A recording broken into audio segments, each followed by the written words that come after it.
Welcome to the 364th episode of the So Video Games podcast, where we talk about any game at all, including new stuff, old stuff, and anything in between. If we are playing it, we'll be talking about it. Today, we are recording on November 26, 2023. My name is Brad Galloway. I am the editor of GameCritics.com, and I'm also 50% of this here show. With me is the man who thinks zombies are getting a bad rap, Carlos Rodella. Yeah, I mean, it's not their fault. They are who they are. Yeah. We need to accept the difference. And they probably became a zombie in a horrific way anyhow. So lay off them. Undead rights. Undead rights. Let's just think about the zombies. Zombie lives matter. Yes, they Wait, do. that is a good podcast name. That's pretty good. Okay, so we're going to get to why we think that, because in general, I'm pretty anti-zombie as a rule. So Yeah, I mean, I'm not they're going to try to kill you. So that's I don't like being eaten by other. There's only one person who can do that, and that's a very special situation. Zing! That's right. Good morning, folks, or good evening, or good afternoon, wherever you are. It's this show, So Videogames podcast. It's me.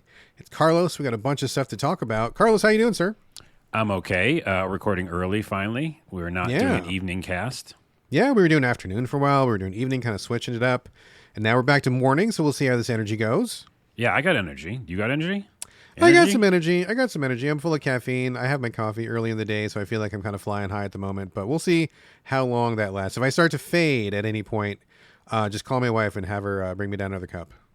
Nice. Oh, wait. Speaking of ups and downs, this is good just for our listeners. I think a bunch of people might be able to utilize this. In the evenings, if I am having a busy brain and it's still going, if I need to just chill the F out, there's these really great good chocolates that have melatonin in them. I was going to say, are they weed chocolates? No, not weed. It's just melatonin, and your body makes that, so it's not crazy. Sure. But it's just a little bit. So if you just take one chocolate or whatever, it's not a ton. It's not overdoing your system with tons of melatonin. But it definitely helps me shut down and go to bed. Oh, right on. I'll look at the name of those and maybe put them a link in the show notes or something. They're not a sponsor, but man, oh man, they really do help. And if anybody listening wants to sponsor the show, we can definitely talk about that. Melatonin chocolates, I'm not opposed to that. So if anybody wants to sponsor out in the melatonin chocolate industry, our lines are open. The phones are available. Yeah, totally. They really help. All right, folks. We've got a lot of stuff to talk about today. I say we get right to it. And we usually do that with housekeeping, starting things off as we normally do. Everybody knows Carlos and I share a virtual living space divided down the middle with a strip of duct tape. His side, my side. Things are a mess, so we're going to tidy up right here and right now. It's housekeeping. Carlos, what is on your side of the room this week, sir? I thought this would be a good place to start, which is the link that I sent you. I forget where I sent it to you, but there's a YouTube video. Daryl Talks Games is the name of the channel, and he was talking about getting through his backlog. Okay. And it's a full video about just him trying to get through the backlog, and it's kind of fascinating. What's his premise? Is he going to say, I'm going to play everything no matter what? Or is he like, I'm going to play something, and if it's not fun, then I'll quit? Or what's his criteria? Well, he basically didn't know what it was until he started doing it. And I think that's really cool with the video. It just shows him adjust as he's going because he's got a busy life. And he talks about so many things that we just say on the show, which is I have a life. I can't do this. I don't have much time. Yeah. Or we've also said on the show, I'm just not feeling it. I don't want to play this game anymore. So he made the list. And as he went, he beat some, and then at some point he just adjusted and said, okay, I'm not going to beat them all. I'm going to play them all, right? And so then he just marked down if he played them or if he beat them. And then he just would abandon some because he's I don't feel this anymore. Yeah. And then he added another rule where he just removed some from the list. He's I just don't want to do this one anymore. Or this one was told to me. Did he give a reason for each one? Or No. He just kind of said, I wasn't feeling it, or it wasn't my vibe or something. And that's real life. I'm not that person anymore. Yeah, I'm not the person who would play, I think he said Danganronpa or something, Yeah. What's that game called? Danganronpa, which is great. Yeah. If you're that person. But if you're not that person, then skip it. Or if you were, I think he said he liked the first one, and he didn't want to play. So I just thought it was fascinating to watch. Again, maybe we can put the link in the show notes, but just look up Daryl Talks Games. And I thought it just echoed so much of what we say, or our backlog is ridiculous. Yeah, well, let's pause on that for a second. Because Yeah. I think backlogs. I mean, I think these days, between the number of systems, between PC, handhelds, everything, and I think with the widespread sales that we get, it's very common to get a Steam sale game for like 25 cents or something if you hit like those big sales, or even some of the PlayStation and Switch games. I've bought multiple Switch games for under $1, dude. So like, I feel like most people who are probably gaming in a serious way, or at least serious enough to listen to this podcast, like if you're listening to us, you're probably a fucking gamer-ass gamer, right? Like, we're not getting, I bet, a lot of casual folks. I bet a lot of people who listen to us are in, right? Yeah. And so you probably have a backlog. I think that's pretty normal. So, Carlos, I know we've talked about this roughly, but any idea, ballpark, like what your cumulative altogether backlog might be? Jeez Louise. I know that I started making one in PlayStation, because remember they added that feature? They did, yeah. And that was really cool. And I know that one's, I think, 80 games in there. But that was just me, just happening to using that feature. Gotcha. It's probably, of games that I actually want to play, I'm going to use his method. But all together. No, not just what you want, but all together. Well, that's what I'm saying. What if I didn't want to play it? You must have some games that you maybe now don't want to play anymore. I mean, like, all right, okay, that's fine. Okay, I don't know. Let's go with that. That's my point. It's like you do have to change it at some point. That's true. And I think me watching that video made me go like, okay, which games of all the things that are in the backlog would I still want to keep playing? Okay, I'm going to ballpark it and say it's probably a couple hundred. Okay. I think it's like 200, because if I have 80 already, and there's a bunch on Steam, there's a bunch on Xbox. I think it's probably 200. So you're saying you've probably got 200 that you want to play, or you think you've got maybe 200 like just all together? No, I think 200 I 200. really do want to play. Yeah. And how many do you think you've got like all together? Like if you're like, including the ones that you probably will never get to, that you'll probably delete, that you probably don't want to play anymore. What do you think? I don't think it's that much more, because we played like 600 games last year or something, right? We do, yeah. So we did. I think it's about 300 maybe or something, like in the 300 range that I would still want to play, and I won't be able to.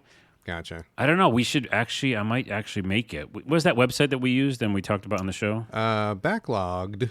But there's like it's not spelled that way though. Yeah. It's like BACKLOGGD. I think they take out the last E, I think it is. Yeah, I might jump back into that, because I don't know. I was inspired to like do what he did, which is go through it. You go through the list. Yeah. But then just take things off, or just play it for a little while. Like he had never played some games, and now he got to play them. So for sure.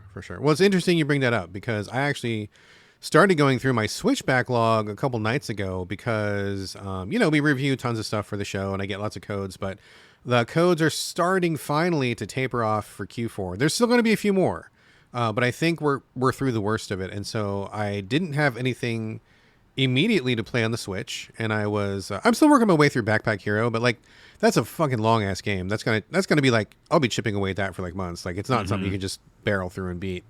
So I'm like, okay, I played like 9 rounds of Backpack Hero. I should play something else now.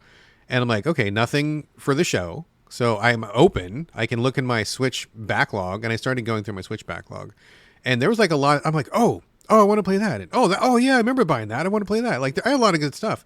But I think if you look at if we're talking about everything, so Switch, Xbox, PlayStation, and even PC, because I do have a PC backlog, believe it or not. Yeah. I do have Steam, and I buy, when stuff's a quarter, it's hard to say no to that.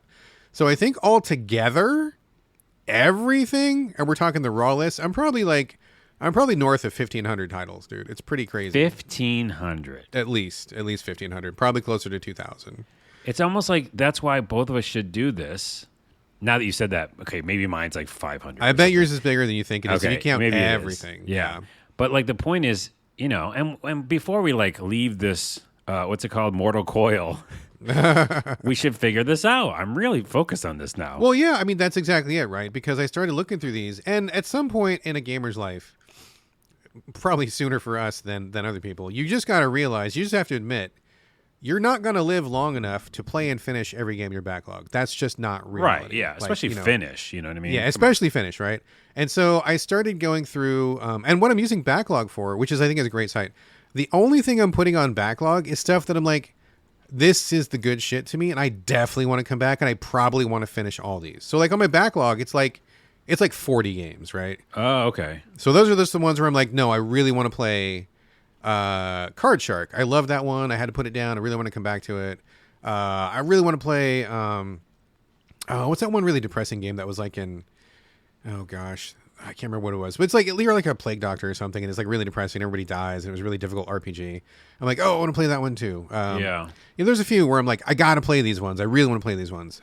Graveyard Keeper. I want to finish Graveyard Keeper. I've started it like 4 times and never finished it. And I love that game, and I want to finish it. So that's on there. But like, I do have to go back through my other libraries and just be like, okay, so which one of these am I ever gonna get to? And some of these, you gotta just let them go, dude. Like for real, you gotta just be like, I'm just never gonna play this. Yeah. I don't know that I would even play them, dude. Like I don't know that I even want to spend that much time because between the show, between game critics, even if I played one game per day for my backlog and gave it more than 5 minutes, I don't know that I have time for that. So we'll see. I do like the idea again that was presented in that video of like, okay, as long as you play some of them, they're off your Just to backlog. be clear, not like I think I'm going to die tomorrow. No, I'm just saying no. like free time is what I'm saying. No, yeah. And then, I mean, that's exactly what you're saying. Like, there's free time in life. Yeah. And then, like, 1 month, he just played Persona 4 Golden. Yeah. That was, like, the whole month, you know? And, like, that's okay, too, you know? Yeah. I think a lot of great stuff came out of the video. People just check it out, Daryl Talks Games. But, yeah, I think I'm going to do something of that sort. And I really do want to just kind of, like, list it all out. And just knock it out. Because, again, we have new games every single week. So. Yeah, well, I mean, this is the show for it, right? Like, you know, I think it's difficult when you're like a content producer like we are and stuff, and we got to get a show out every week, and we definitely want to cover new stuff. But I think also there's a big market for older games. People want to listen to a lot of retro stuff or older stuff, too. So, like, maybe your goal for, like, 2024 should be, like, Carlos's backlog, right? Where you play a couple new games. But then you go into the backlog and we could structure this. We'll talk about this offline, but like, you know, you play one from your backlog. Maybe I'll do that too. Maybe I'll pick like one a week from my backlog. We can each do. I was gonna say it's not gonna be just me. Let's both do it then. Maybe we could both do like, you know, okay, here's the new games this week. Boom, boom, boom, and then here's our backlog game. Yep. Did we like it? Did we not? Done. And are we gonna finish it? Or are we not? Maybe we should do that. 100%. Cool idea. I'm gonna wait. I gotta write that down. I'm gonna forget. Oh, well, I won't forget. But okay, yes, do it. Write it down. And then when you're doing that, I just wanted to mention that, well, there's a few things here on my list. I'm very I should say very, but pretty excited about Inzoi, Inzoi. I don't even know what that is. It's a weird game where I think the cat controls everything. I'm not sure about that. But it's the trailer came out, and it's like a new Sims, but it's very, very detailed. And I know some people are like, I don't want like to have a job and do like a virtual life. But I was fascinated by Second Life and those kind of games, and they never had like amazing graphics, and they were kind of clunky. This is like beautiful graphics, high definition. You can make your own apartment. You know, you could do all these different things that you could do in The Sims, but it looks just much more like high def. Try using Unreal 5 or something. And for some reason, there's also a weird twist. I think the cat is some sort of magical cat in it. Anyways, it's not in your wheelhouse at all. No, I've never heard of this. I'm watching a video on YouTube right now, and I see the cat. I see it looks like a virtual life sim. Definitely not my wheelhouse, but let me know if you dip into that. It seems interesting. Oh, I'm going to look for like early access. I'm just so excited about it. And PlayStation Portal was on my notes just because we like joked about it. Everybody joked about it. Mm-hmm. Why would you want to buy a PlayStation Portal? But all these like articles are coming out about how it's like pretty damn cool. Especially if you're like, you know, in a hotel somewhere and you can just like play your PlayStation 5. But you need to have, if I understand correctly, like your PlayStation needs to be on, or at least in sleep mode, I guess. Like your home, like your main PlayStation has to be on. I forgot. They made it sound like it was very easy. Like it's not that. That's not the hard part. It's just that it's like $300. Yeah, it's an extra screen, you know. And I don't know. I mean, you could do some of that stuff with your phone now. But again, phones are not maybe the size of the PlayStation Portable. Sure. And, you know, they run out of battery and you use them for your phone. So a dedicated thing, I'm starting to like the idea. Well, Christmas is coming up. Yes, it is. We can talk to Santa. We can see what we can do about this. Santa's not going to get it for me. Let's be real. Santa is like, that's overpriced. Yeah. Well, you know, I mean, cool. If that fits your lifestyle, go for it. I don't think I really have any need of it right now. I don't fully yet either. I bring it up because I like, you know, being the other side of conversation in the gaming world where everyone's like, this sucks. And I'm like, does it though? So I'm kind of playing devil's advocate here, but at the same time, you are Mr. Devil's Advocate. I need to get you a shirt that says "I am the Devil's Advocate." Yeah, that's definitely a Video Games podcast shirt. But I really do think that, like, you know, it has some merit. So, Anywho, Anyway, I just for a second, I think if I was going to get a portable, I think I would probably get like a Steam Deck before I would get a PlayStation. yeah, that ROG one or whatever it's called. Yeah, John over at Gaming in the Wild was talking about the ROG or the ROG Ally or something in the Steam Deck, and I've got there's a lot of PC games that I wouldn't mind playing, but I don't like to be in front of my PC, and that would solve it. I had one of those. Oh my God, what was that? What was that like PC like console that came out a while? Was it Steambox? That's what it was. Steambox. Oh yeah. Yeah, like I got one of those a while ago, and I'm like, okay, this is kind of cool, but they didn't support it enough, and it was like really fucking fiddly, and it needed like updates like every day. Like it was always it was a pain, right? It was kind of like just a small PC rather than a console that played PC games, and so it didn't quite hit. But if the Steam Deck, smooths things out, and if you can just play some of these PC games that I otherwise am interested in but would not play, I would rather get a Steam Deck or something similar before I would get a PlayStation. Because I got a big ass TV, I got a comfortable chair. Yeah, I like playing my PlayStation on my big TV. That works for me. So, same here. Yeah, that's kind of where I'm at right now. I So think I'm not really looking too hard at it. And it's the traveling aspect. You know what I mean? Like there definitely comes times where I am traveling more. Yeah. And especially like during like show season and stuff. Like I just went to TwitchCon and I might be doing CES in January and stuff. So like when I'm out and about, and I'm just, you just started a new PlayStation game or a new Xbox game, it's that kind of thing. Yeah, Anywho. I mean, I guess if you leave your PlayStation on or in sleep mode or whatever, and then if you got real good Wi-Fi when you go to the hotel, I guess that works. Yeah. We'll see. Someday, maybe. Yeah. And then just lastly for you, and for anybody listening who likes Dave the Diver. Oh, yeah. That's, going crazy. People are loving it.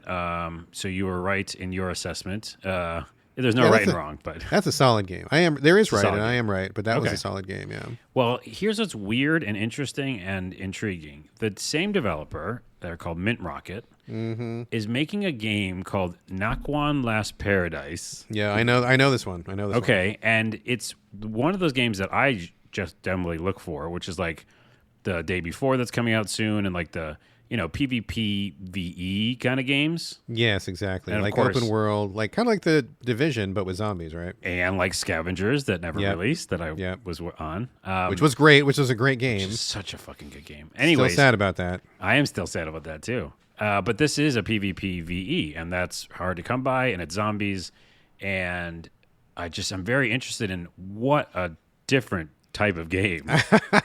I saw yes. Because for people that don't know, Dave the Diver is really cute and warm and cozy, 2D pixel-based skin diving game where you work at a sushi bar. And this Nakwan Paradise? What's it called? Last Paradise? Nakwan Last Paradise. Yeah. It is like third person, like open world, realistic graphics. It could not be more different. I was like, is this even the fucking same developer? What is going on? This is like way different than anything that we saw in Dave the Diver. But I don't really know anything about Mint Rocket anyway. Maybe Dave the Diver was their one-off and this is their usual jam. I have no idea. Yeah, and plus you have different people in studios who have different skill sets. So yeah, for sure. Anyways, they have a great track record already with their first game. So I mean, first one's certified hit. So we'll see. All right. You have some news. I do have some stuff. I got a couple rando things here. So first off, I got a message from a deaf game player yesterday on Twitter. They reached out, and luckily I was still on Twitter. I was still checking Twitter because, boy, whatever. I'm not going to get into it now, but boy, I've been on Twitter for like 15 years, and replacing that social network is just not really going to happen. That's going to be a sad thing. Anyway, they knew who I was because I was at GameCritics.com, editor, as I say in the opening show. And they're like, hey, Brad, we know that Game Critics does a really great job at accessibility, specifically for deaf people. I am deaf, and I wanted to know what's up with Armored Core 6, because you guys didn't review it, and you guys usually have a breakdown of the accessibility. And I'm like, oh, shit, you're right. Yeah, we didn't.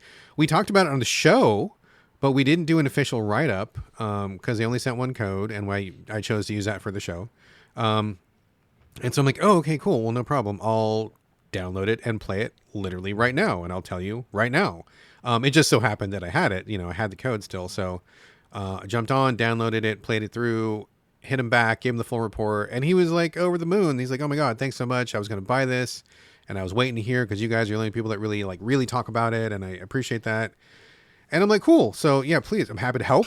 And he said also that he it didn't say whether he works or attends California School for the Deaf in Fremont, which is a school near and dear to my heart. But they said that they have been telling people at Game Critics, or that Game Critics is a place to go for specifically deaf-oriented accessibility in games.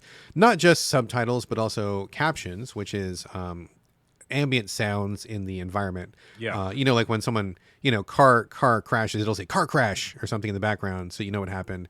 But also audio cues, like, are you able to know where damage is coming from? Is there anything on screen that tells you about that? Are there any important sounds that don't get a cue? Sometimes maybe you're waiting for your gun to reload and you'll hear like a ch-ch, but there's nothing on the screen that tells you your gun is done reloading or something like that. There's all sorts of sounds that can be visually accompanied, and sometimes they don't. So it was nice to reach out to somebody who comes to our site all the time, uses us, and I guess we don't really talk about it that much, but Game Critics, I believe, is one of the preeminent places on the internet to go for that kind of accessibility. There's also caniplaythat.com is, I think, probably the best place because they specialize only in accessibility, and they've been doing some good stuff over there. But I think in terms of regular ass reviewing places that just happen to cover accessibility, I don't make a habit of tuning our own horn, but we've been doing this for decades, and I really want people to know that this Game Critics is a place you can go to find out, can you adjust the controls? Are there subtitles? Is there colorblind information or different modes? Is there accessibility for people who can't hear? We've got all that stuff on every print review we've got. So I just was a kind of reminder.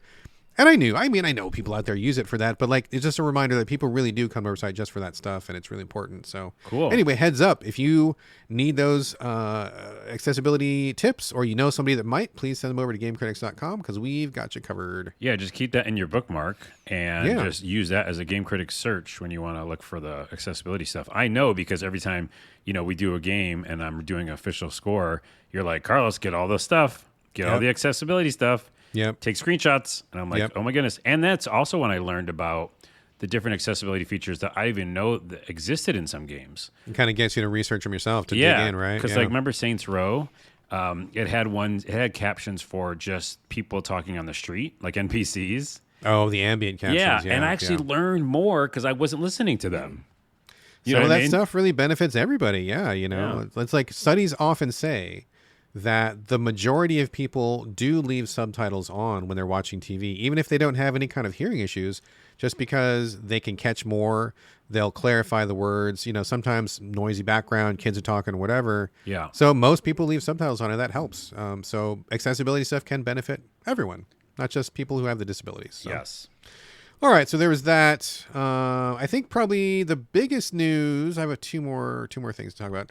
The biggest news this week, I think, is that we have finally, drum roll, we have finally launched a Patreon and a Discord. So I was resisting for a long time, but I think it's probably a good time right now.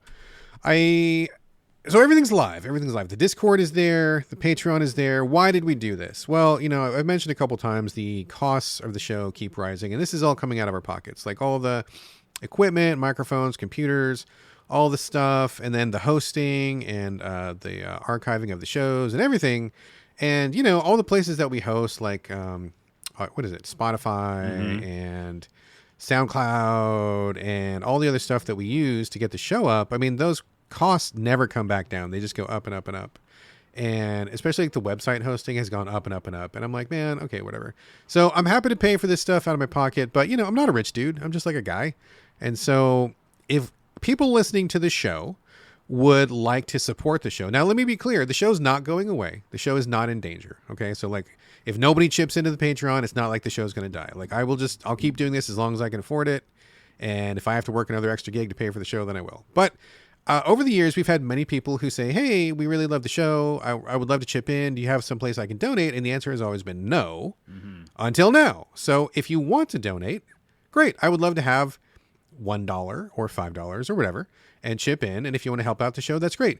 We are not going to put anything behind a paywall as far as the show goes. So you will always get the same show. There will be no special subscriber only episodes. There will be no special content, nothing like that. I don't want anybody to feel excluded or left out if they can't afford to contribute. So that's not what we're about. But I will say there is a perk. If you do contribute at the $5 level, you will get access to our Discord. Discord is the hotness with the kids these days, I can tell. Oh, geez. I know. And so I started one, and it's going pretty well. It's pretty quiet because this is literally the first time we're talking about it. I don't think really anybody knows except for like the 3 people that I told directly, like you, and I think I invited John from Game of the Wild, and I think I invited Dave Jackson from his podcast and a few other people, but just like a handful, just like personal friends, right? So, but if you want to get on the Discord, you can chat with me, you can chat with Carlos, you can chat with other cool people who listen to the show. It's going to be pretty small. It's not going to be trashy, weird social media garbage. It'll be cool people talking about cool things. And if you want in on that, that'll be the $5 level of the Patreon. You can get in on the Discord. But if you don't want to do that, if you don't care or whatever, that's totally fine. You'll still get the same show every week. But the Patreon is there. I will tell you right now, the address is, so you go to Patreon, patreon.com/the So Video Games Podcast. You'll see our show. I wrote up a little bit about us, me and Carlos, and about the show itself. You'll have some options for chipping in. And if you want to donate, please feel free. We would love to get all the help we can to keep the show going. But again, you will not be locked out of the show, and the show is not in danger. So just know that, I guess. Yeah. There's no paywall going up after this episode. Yeah, we're not keeping anybody out. And then, I will actually be working on a little bit with you on that Discord, and we'll, spruce it up a bit. Yeah, for sure. Because I've run a couple of those. So, look forward to it soon. So there you go. And in fact, right now, you can even go to it right now. To it now. So you'll see the pre-spruced now. Yeah, and we're not in there because we're recording a podcast. Yeah, we're literally recording a podcast right now. But by the time you hear this, Patreon is up, Discord is ready. So if you want to jump in, go for it. All right. Only one more thing to talk about before we get into the main portion of the show. Mm-hmm. Carlos, It's almost December. Mm-hmm. You know what that means? Oh, shnikes. That's right. GOTY, buddy. Top 10 Game of the Year, year-end wrap-up. I can tell you already, right now. Tell me. And we'll just ruin it. You mean you already got your Game of the Year picked out? Walking Dead Destinies. There we go. Done. Hot take. Oh, spoilers. Come on, man. They're not going to listen to the show if they already know you're number 1. Well, that's a joke. And you don't know if I'm I don't know. It? You have to listen to the rest of the episode because either that's hilarious because it's the worst thing in the world, or it is good. Who knows? Hidden gem could be. We'll find out. Anyway, I bring this up because we're going to be doing our traditional year-end wrap-up. Top 10, I think. We haven't really discussed it. We've done top 10 basically every year we've done this. I feel like we're probably going to do a top 10 again this year. Top 10 games culminating in a top pick for Carlos and a top pick for me. We're also going to do stuff like, I don't know, maybe disappointments of the year or, other different categories, best DLC of the year. Who knows? We haven't come up with the categories yet. But folks, if you want to get in on this, I'm just going to start saying this now. If you want to send us your top 3 of the year, along with one disappointment, that's usually what our ask is. Mm-hmm. Go ahead and start sending them in now. We got plenty of time, but no problem starting early. If you got a top 3, best 3 of the year, and then one disappointment, send those in to us here at the show. And then we'll collate those and read them off as we always do. Carlos and I still have to get our own lists together. I've got maybe like 5 or 10 contenders left I got to get to before I finalize my list. How's your list looking, Carlos? Oh, I haven't put it together yet, but I have a ballpark of like what the top 5 might already be in my head. Okay. And how many games do I have to play before the end of the year? Yeah, like how many are you still thinking might have a spot on your list that you haven't got to yet? Let's see. I think, and there's a couple coming out in December, right? That Possible, I still want to play. Probable. I think there's at least 3 or 4 that I have to finish that I would like to. Yeah. All right. I've just so people know where I'm coming from. I've got, out of my top 10 list, I've got 9 spots filled. The order may change, but I've got 9 out of 10 that I feel are pretty solid locks. And I've got maybe 5 or 10 games that I want to get to check out that are potentially year-end material. So we'll see. So not that much left, but I gotta get cracking on those. Otherwise we're gonna run out of time. But anyway, you can look forward to that show end of December or maybe even the beginning of January, depending on how it goes and depending on what games come out in December. But that time is coming, and that's one of my favorite times of the year. I know. Send in your stuff now. We'll read a bunch of it. Absolutely. So there you go.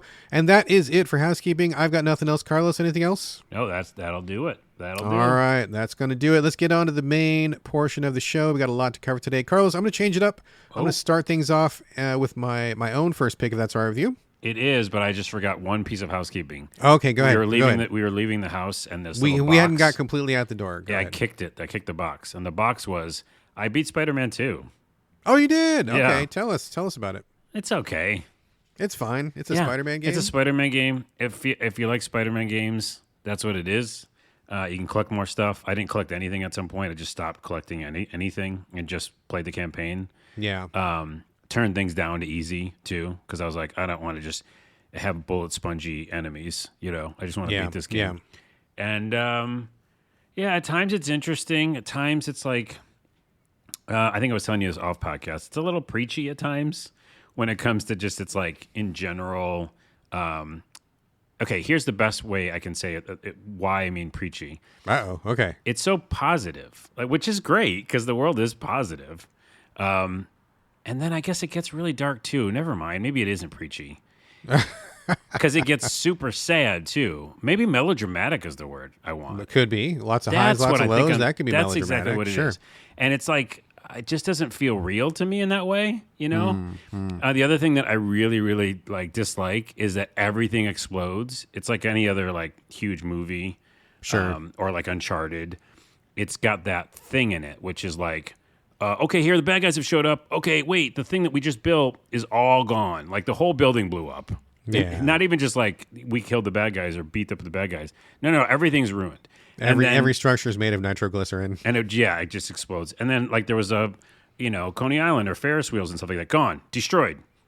And I think at some point I was joking with you about I'm on the side of J. Jonah Jameson or whatever his name is. Yeah. Because I was like, these Spider-Men, 2 of them, Miles too, are destroying the city. They really are. That's true. So I think just the whole thing felt like, this is some positivity. This is some negativity. Everything's blowing up. And I was like, I can't connect to any of this, Yeah. Which is ironic because there's so many individual stories that I think they do well. And they definitely are, reaching out to people with accessibility and with just inclusiveness and stuff, which is good and very positive. But I think the overall feel of it is it's so over the top that those little moments are lost. How long did it take you to finish it? Did you get an hours count? Oh, geez, I didn't look. If I'm thinking in my mind, maybe 20 hours, maybe 25. That's pretty low. That's pretty low. So you must have skipped a lot of stuff and just kind of mainlined a chunk of it, right? There's 8,000 side missions I didn't do. Yeah. But even that felt a little long. I don't know. I don't know what I'm saying about it. I'm not even giving it a review. I finished it. That's just all I wanted to say. So there was something there, I was interested. Sure. But in general, it just felt so over the top, so huge. And then they had these moments of quietness. And like I said, inclusiveness, which were really cool. But they got just destroyed by okay, now everybody in this city, minor spoiler. Everybody in this city, you have to I shouldn't say that. That's a big spoiler. That's a spoiler. I know what you're going to say. Don't spoil it. Yeah, okay, you know what I mean? It's just so insane. I'm like, okay, it's hard. Which lane is what I'm saying? Which lane am I going in? Let me ask you this. If they announce Spider-Man 3 tomorrow, would you pre-order? Not at all. Not at all. Okay. And the only reason I played this was for the lulls in the beginning, and I, got some good videos out of it. And I do like what they were doing with the NPCs, where they had a bunch of them do improv acting for the dialogue, which is cool. But yeah, I don't know what that game is. All right. Anywho, pushing the box away. All right. Spider-Man 2, probably will not talk about it again. I know for sure it's not going to be on my year-end top 10. No, but again, asterisk, we'll give it kudos for all of its accessibility. Sure, and for sure. Inclusiveness. It's really good. There we go. Okay. All right. Now let's talk about the games that we are going to actually officially cover here. First one is Alina of the Arena. This one. Oh, shnikes. Sorry. Did you play this one? No, but this happens so many times on the show is where I'm about to play something, decide not to, and then you come up with it. So this is 100% not a Carlos jam. It's a roguelike. I know that. It is. Oh, we're supposed to do that thing, and I just ruined it. What thing? Oh, Alina. But actually, I do know this game, so I won't say that. That's okay. For people who don't know what we're talking about, last week we did a thing where I would say the title and Carlos would try to guess what the title was. Yeah. But if you know what it is, then it doesn't work. It doesn't you count. know. Yeah, go ahead. It's fine. Okay. So Alina of the Arena, I got sent this code randomly from the publisher, so thank you very much for the code. And I am Mr. Roguelike. I play basically every roguelike, and this is one of those. I had never heard of it. I didn't know much about it, but I popped it in on the Switch and started giving it a shot. So basically, there's not much story lead in. You just are this girl called Alina, Alina, and she's in an arena. They tell you that in the title, not a spoiler. Basically, the whole game happens in the arena where it's just like a circular area, but it's not really like walk around or anything. Like it's kind of like I don't know, hex based or something. There's definitely like nodes on the ground that you can travel to. So it's not just 3D space that you're like freely walking around in. Because it's turn-based, right? Yeah, it's turn-based as well. Yeah, and it's also like a deck builder. And so basically, you have a series of missions on a menu screen. You pick which mission you want to do, and you have like a choice between 3 all the time. You have to do a certain number of these missions before you fight the boss of this level of the arena, and then you move on. So you start the game, and I will say the tutorial's not super great. They were okay, but I know a lot about roguelikes, so I kind of, fudged my way through it. But they could have taken a little bit more time on that. But basically, you're always surrounded by enemies, and you have to decide with the cards that you have, attack, dodge, parry, whatever, and then you just play your cards out. Choose what you want to do. Try to kill the enemies before they kill you. At the end of the turn, you throw away all your cards and pick up a whole new hand, and then keep going. Between matches, you will be able to get new cards. And also, there's something about picking up stuff off the arena after you kill a guy, but I was kind of vague on that. Another reason why I think the tutorial could have been a little bit better. I played it on the Switch. In terms of presentation and performance, it's fine. I think the text is okay. I think the graphics are fine. It's a good fit for the handheld. They're pretty basic pixely graphics, so it's not like a, graphics powerhouse. So it's good in handheld.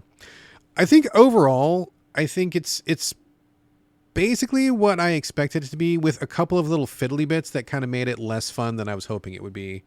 The movement is really weird. Like, you don't have free movement. I kept expecting to be able to move from square to square, but I think the movement is tied to some of the cards. And so sometimes I wanted to reposition and you just don't have that chance. Or maybe it was something I wasn't understanding. Again, getting back to the somewhat murky tutorial. But I felt like positioning didn't feel good to me. I also felt like there was a lot of like little conditions. It's one of those roguelikes where you read the card and it's like, plus damage if this thing happens and if this other thing happens. And it's like, it's too many little conditions to remember. If you're going to play portable or something like this, like really quick runs, you want to be able to like mouse over the thing quickly and just know real fast what it does. Like, for example, that's something that Backpack Hero does really well, where you can always highlight an item and it tells you exactly what it does. And like 99% of the things that you get, super easy to understand. One sentence, you understand it, clear, done.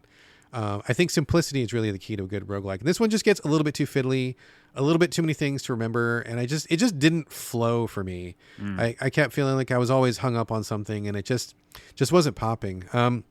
It's not a bad one at all, but this is a year where like a lot of really good roguelikes have come out, and the competition is really stiff right now. So I think it's not a terrible choice. I have definitely played worse roguelikes, but I didn't keep my attention for more than like maybe my first session with it. Yeah. And I'm like, okay, I get it, and I'm good, and I don't think I want any more of this. But, again, just because the competition for roguelikes is so tight right now, that there's a lot of other things that just do what it does better, and it just did not land. So, sorry, Alina. In general, like, this is one of the best years for games. And overall, so many good games. So many games to play. So many good games. This is publisher Dangan, and they do a lot of games that I feel like are, and this is no offense to Dangan, but I just feel like the track record's like 7s. Like, they kill it. They do like a lot of good, stable games. Yeah. Again, this is the publisher, not the developer. The developer is different. But right. So I don't know if it feels like it's functioning and like it does its thing. I mean, honestly, in a different year, this would have done better, right? Like, if I was in a roguelike year where there weren't many to choose from, I'd be like, okay, this is all right. Like, I would put up with the fiddliness and try to go deeper with it. But like, there's just so many good ones out. I mean, so many good games in general, but also roguelikes that it kind of just got blown out of the water. It doesn't have enough edges to stand with the big boys this year. Yep. So, sorry. All right. There you go. There you go. I guess take that for what it's worth. There you go. Okay, moving on. Boy, that kind of just fizzles the end there, didn't it? I know. I was like, and that's it. And that's it. We got nothing else to say. Dead. Okay. Over to you, Carlos. Tales of Arise DLC. It's one of those Tales games. I know you like those. It's DLC. I know you like that. Tell me. That's all you know. That's all I know. Tell me about the DLC here. It's called Beyond the Dawn. It was a little pricey. How much? Guess how much the DLC was. $20? 30. 30? That's like the price of a game, dude. That's like the price of a game. It is a lot of content. I'm definitely not beating it yet. And It's pretty, yeah, it's like a whole other game, really. It takes place after the end of Tales of Arise, which I love that stuff. Like, here you go back into the world, and, these are the things that were, like, left unsaid after the ending. Good. And just carries the story forward. Yeah. And so I have a couple things to say about it. One, I like it. And, like any other game/RPG, you leave for a while and you come back to, you're like, how the hell do I do this? Yes, So, yes. Yeah, it took me a minute to figure out fighting. And that fighting mechanic is so interesting. It's almost similar to Final Fantasy in a way at times, or one of the games, where it's kind of passive. You're doing buttons, but you're also kind of like your teammates are doing a ton for you, and you're doing combos a lot. You don't remember, I don't think, and I don't think you played it either. But I mean, I know what it's like. I've seen these games. I've never played them, but I know what you're talking about. Yeah, it's dissimilar to a lot of RPGs though, because it's like you just really are focusing on these combos that just show up after like meters are full. Sure. So it is a relaxing kind of battle. Like I forgot how like kind of chill it was. So, anyways, I'm doing that, and my characters are like insane level. So it's kept the same level. And just like leveled up some of the enemies around you, but I still felt strong. I still didn't worry too much. Mm-hmm. But it's really about the story, and you meet this girl who, long story short, without spoiler, in the original game, there's two different types of people. Some people who can do magic and some people who can't. And they're basically, it's like a class system, right? We talk about this all the time in RPGs and in video games. It's like it is in the real world. Like there's a class system. And these people don't like these people. And this is very, very, pertinent for right now with all the stuff that's going on in the world. So it's these two people who don't get along. The end of the game, it's not much of a spoiler, but you kind of bring them together. So this game starts, and this girl you meet is of both. She's like born of both races and both cultures. And she's got magic, right? But she also is partly the other type of person. Mm-hmm. And so that's already weird. And it shouldn't be weird, but it's like a point of contention. And people are mad at her. And then you just walk around the town. And remember, this is after the end of the game. And all the NPCs are like, man, fuck those other people.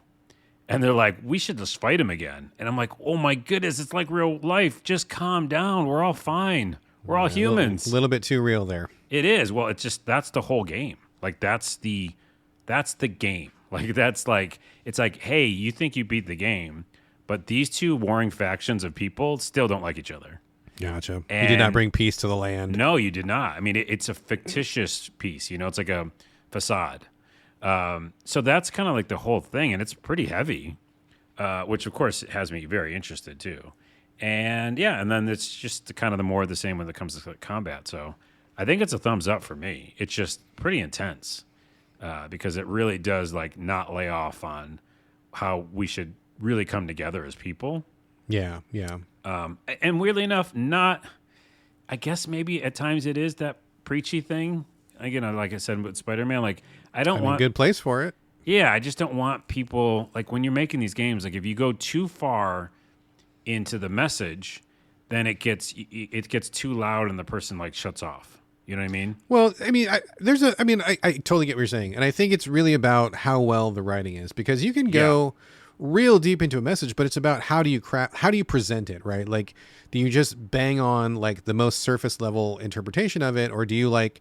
weave it into the characters? Do you weave it into the story? Do you sneak up on people with the story? Do you get them to the end of the story and go, oh, this is what you were, there's many different ways to do it. And I don't think it's really about including a message, but just how do you present the message and how sophisticated and nuanced or not, it really depends on what your goal is. But I think it all comes down to the writing again. What is the intent of the writer and what is the skill of the writer? That's 100% it. And that's the thing I felt in Spider-Man. So I'm glad you said that. It's the thing I felt in this DLC, which is like, it's just saying the statement over and over again, whatever that might be. Like, we all need to get along. We all need to get along. Like, if you hear it like 15 times, it loses its meaning. Right. And I liked what you said is that, if the writing was like more at the end of the story, it was revealed to you what, the idea you didn't know was. You were getting along all along. Yeah, all or so, along. Something like that, yeah. I think, so both of them are a little kind of heavy on that. And I feel like that's to detriment. But I do love the gameplay. It's one of the most beautiful RPGs on PlayStation. So it's a thumbs up for me. It's just it's intense. All right, right on, right on. All right, I'm going to completely change the vibe here with a game called Fashion Dreamer. Wait, This is... wait. Can I guess on that one? Yeah, go ahead. Do it. Yeah, go ahead. Because I have a weird idea that I thought it was. Okay, go. Okay, so Fashion Dreamer isn't this the game where you design clothing for different NPCs and you have like a sim kind of like Sim Village or Sim stores where you sell the clothing in?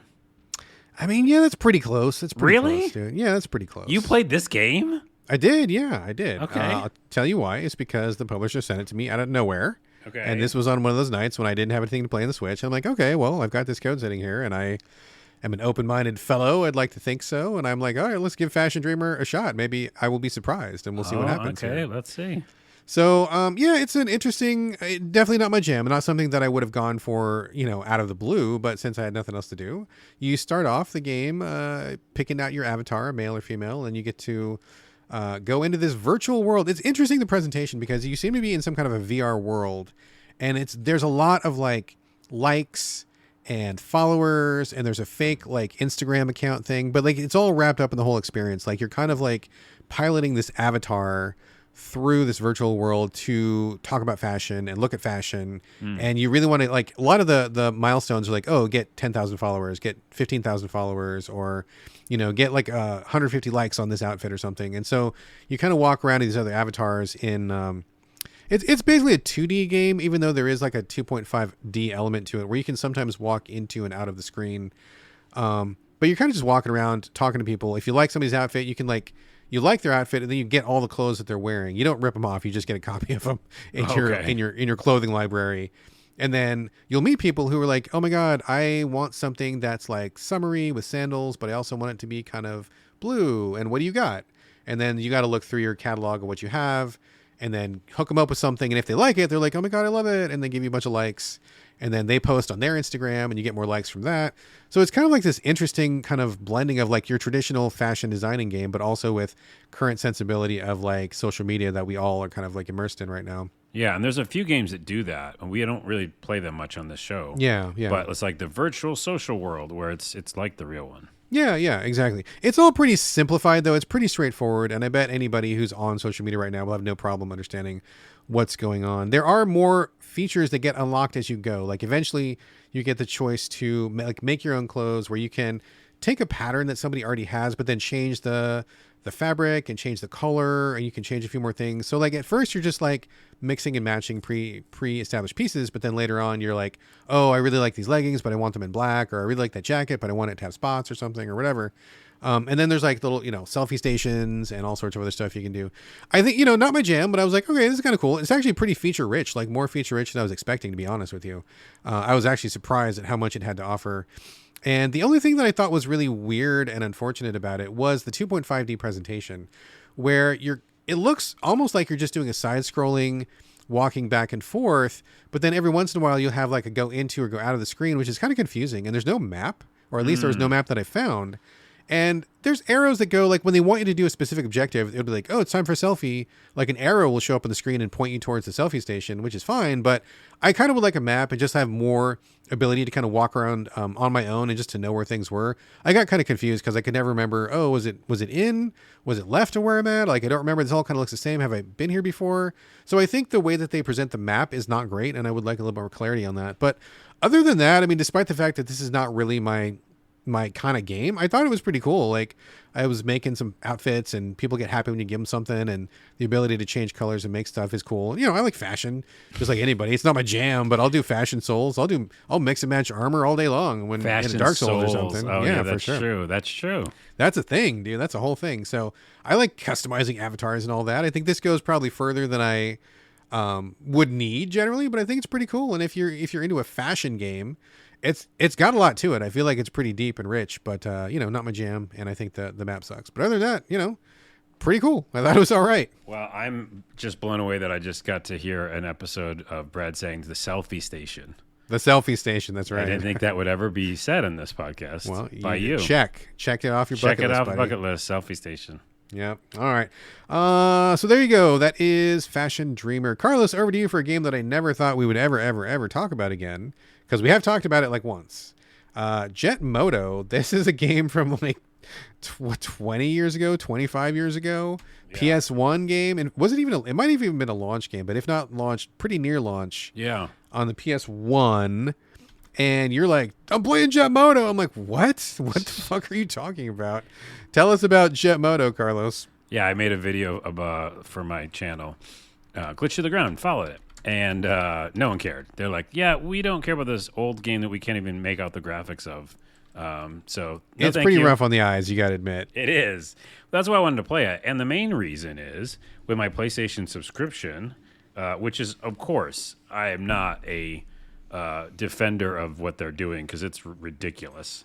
Too expensive, confusing, whatever. Are you on the premium now? Are you in the top tier? I don't remember anymore. Just like I don't remember if I'm on Game Pass. I cancel, I re-sign up. You know what I mean? Yeah. We could have a whole episode talking about subscriptions. I think I'm on one of the tiers that gets this, obviously, which is they just release new old school games. So like Game Catalog has. You must be on the top tier, dude, because I'm like on the middle tier, and I don't get any of these ever. Okay, I guess you must be on the best one. You must be Deluxe. Well, I'm Deluxe temporarily. That's a pretty good podcast name. So Grandia, is that how you say it? I never remember. Oh, Grandia. Yeah, Grandia. Yeah, I know what you're talking about. That one showed up, and then Jet Moto, and a few others. And I was like, oh my goodness, Siphon Filter. So it's like, well, I got to try some of these because they're free, and why not? But I do remember loving the kind of extreme sport racing games. Yeah, where we differ, I think. And this is also similar to Snowcross, which is probably my favorite one because it had all these really cool physics with the snow. That's not what it's called. It was Snowcross? Yeah. No, Snowcross for sure. There's many of them. There was a couple different snowmobile games, but Snowcross is one of my favorite. You can look it up. I'm looking it up. So that, along with Jet Moto, were these games that I remember fondly. As I played Jet Moto and the clip that Sledstorm is what I'm thinking of. Sledstorm I played as well, but I love Snowcross too. Okay. And I'm pretty sure my buddy worked on Snowcross. I think my buddy, Alex did. Anyway, so those games I really have a special place in my heart, which is, racing game using early PlayStation 1 like physics in a way or like gravity, And Jet Moto is where you are literally jet ski, but then you can go on land and you can, jump up ramps and all that stuff. Yeah, but it's not a jet ski though. It's like a anti-gravity motorcycle thing. Yeah. It's not a real vehicle. It's not a real vehicle. It's all futuristic. And so that's why a lot of the tracks, although a lot of the tracks, especially, I don't remember this, but early on, the only tracks you can open up are either just water or ground. Yeah, so it's not like you're in a futuristic setting. No, it's like a BMX or a motocross thing. Yeah. And they're, like you said, the graphics are so rough nowadays to go back and look at. When we were playing it when it first came out, it was pretty cool because it was 3D and we're like, what? But now it gets, I can say the graphics get in your eyes. It's like, oh yeah, it feels like sand in your eyes. It's rough. Yeah. It's rough. So, and then I kept eating shit. Like I kept like just, losing and like hitting the wall. And I thought it was funny. So that's why I made a little video of like me just, dying a bunch. But at some point I was like, okay, I can't play this anymore. At some point you get tired of eating shit. Yes. Yeah, I did. And so then, it's one of those games where the old school racing games, you young people don't know this, but there was no like catch up feature. AI and all that stuff didn't exist. So like if you just lost in the beginning, you lost that race. You might as well restart the race. Restart the race. There's no shot. And these tracks are really hard. So whatever. I definitely like noped out at some point and I was like, okay, well, never again will I play that game. But it made me want to go back to Snowcross and Sledstorm. So I'm going to go see if they're just as bad as, the Jet Moto is now. But probably I have a feeling maybe they won't be. We'll see. I bet they'll be just as bad. It's a shame that they don't throw some resources at this because I always thought Jet Moto was a cool idea, and same thing for like Sledstorm and those things where no one's going to go back to that these days. Like our standards have just changed. I mean, maybe like a retro person might get some joy out of it, but like you put that in front of a kid these days, they're going to be like, oh, what's this? Like my phone games look better than this. Like what's going on? Yeah. But it's too bad they don't like polish it up. I think like a really like redone, cool Jet Moto. But here's the thing.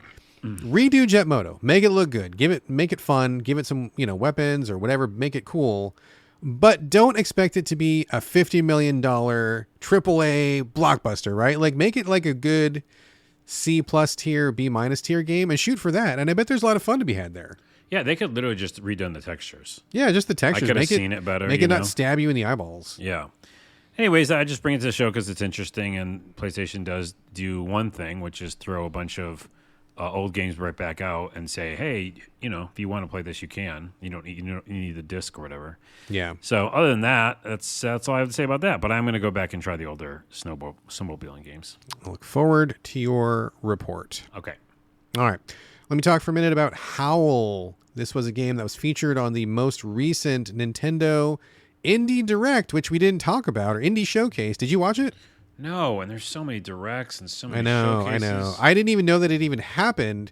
The only reason I knew it happened was because I got PR from people who were on the show who were like, as you may have seen on the recent Direct, here's our game. And I'm like, oh, there was a Direct? I had no idea. But yeah, they did an Indie Showcase. A pretty good little show, like 22, 25 minutes, nice and tight, good trailers. So that was a pleasant thing. I do like the Directs, the Nintendo Directs anyway. Those are very... very concise, which I appreciate. Anyway, so yeah, Howl was one of the ones that they featured, and it caught my attention right off the bat. I like turn-based tactics, I like 2D games, and I still put a lot of time into the Switch. So when they showed the trailer, it seemed to be, it had this really cool art style. Like it was very, I don't want to call it painterly, but kind of a cool illustrative style that really caught my attention. It had a very distinct kind of, storybook look to it or something like that. Like it just looked very cool. So it appeared to be a person who was kind of like a hunter in turn-based, grid-based land with trees and stuff, and they were fighting wolves, like shooting arrows at wolves, or werewolves specifically. And I'm like, okay, well, I don't know much about this, but, cool name, cool graphics. I'm going to check this out. And the publisher was kind enough to send us a code for the show, so thank you very much for that. And I played it.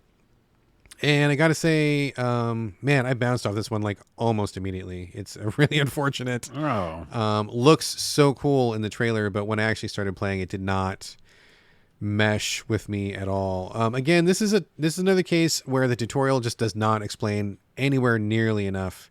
I get that developers have the game in their heads because they created the game. They probably spent 1.5 years, 2 years, whatever, making the game. They probably played it for 8 hours a day.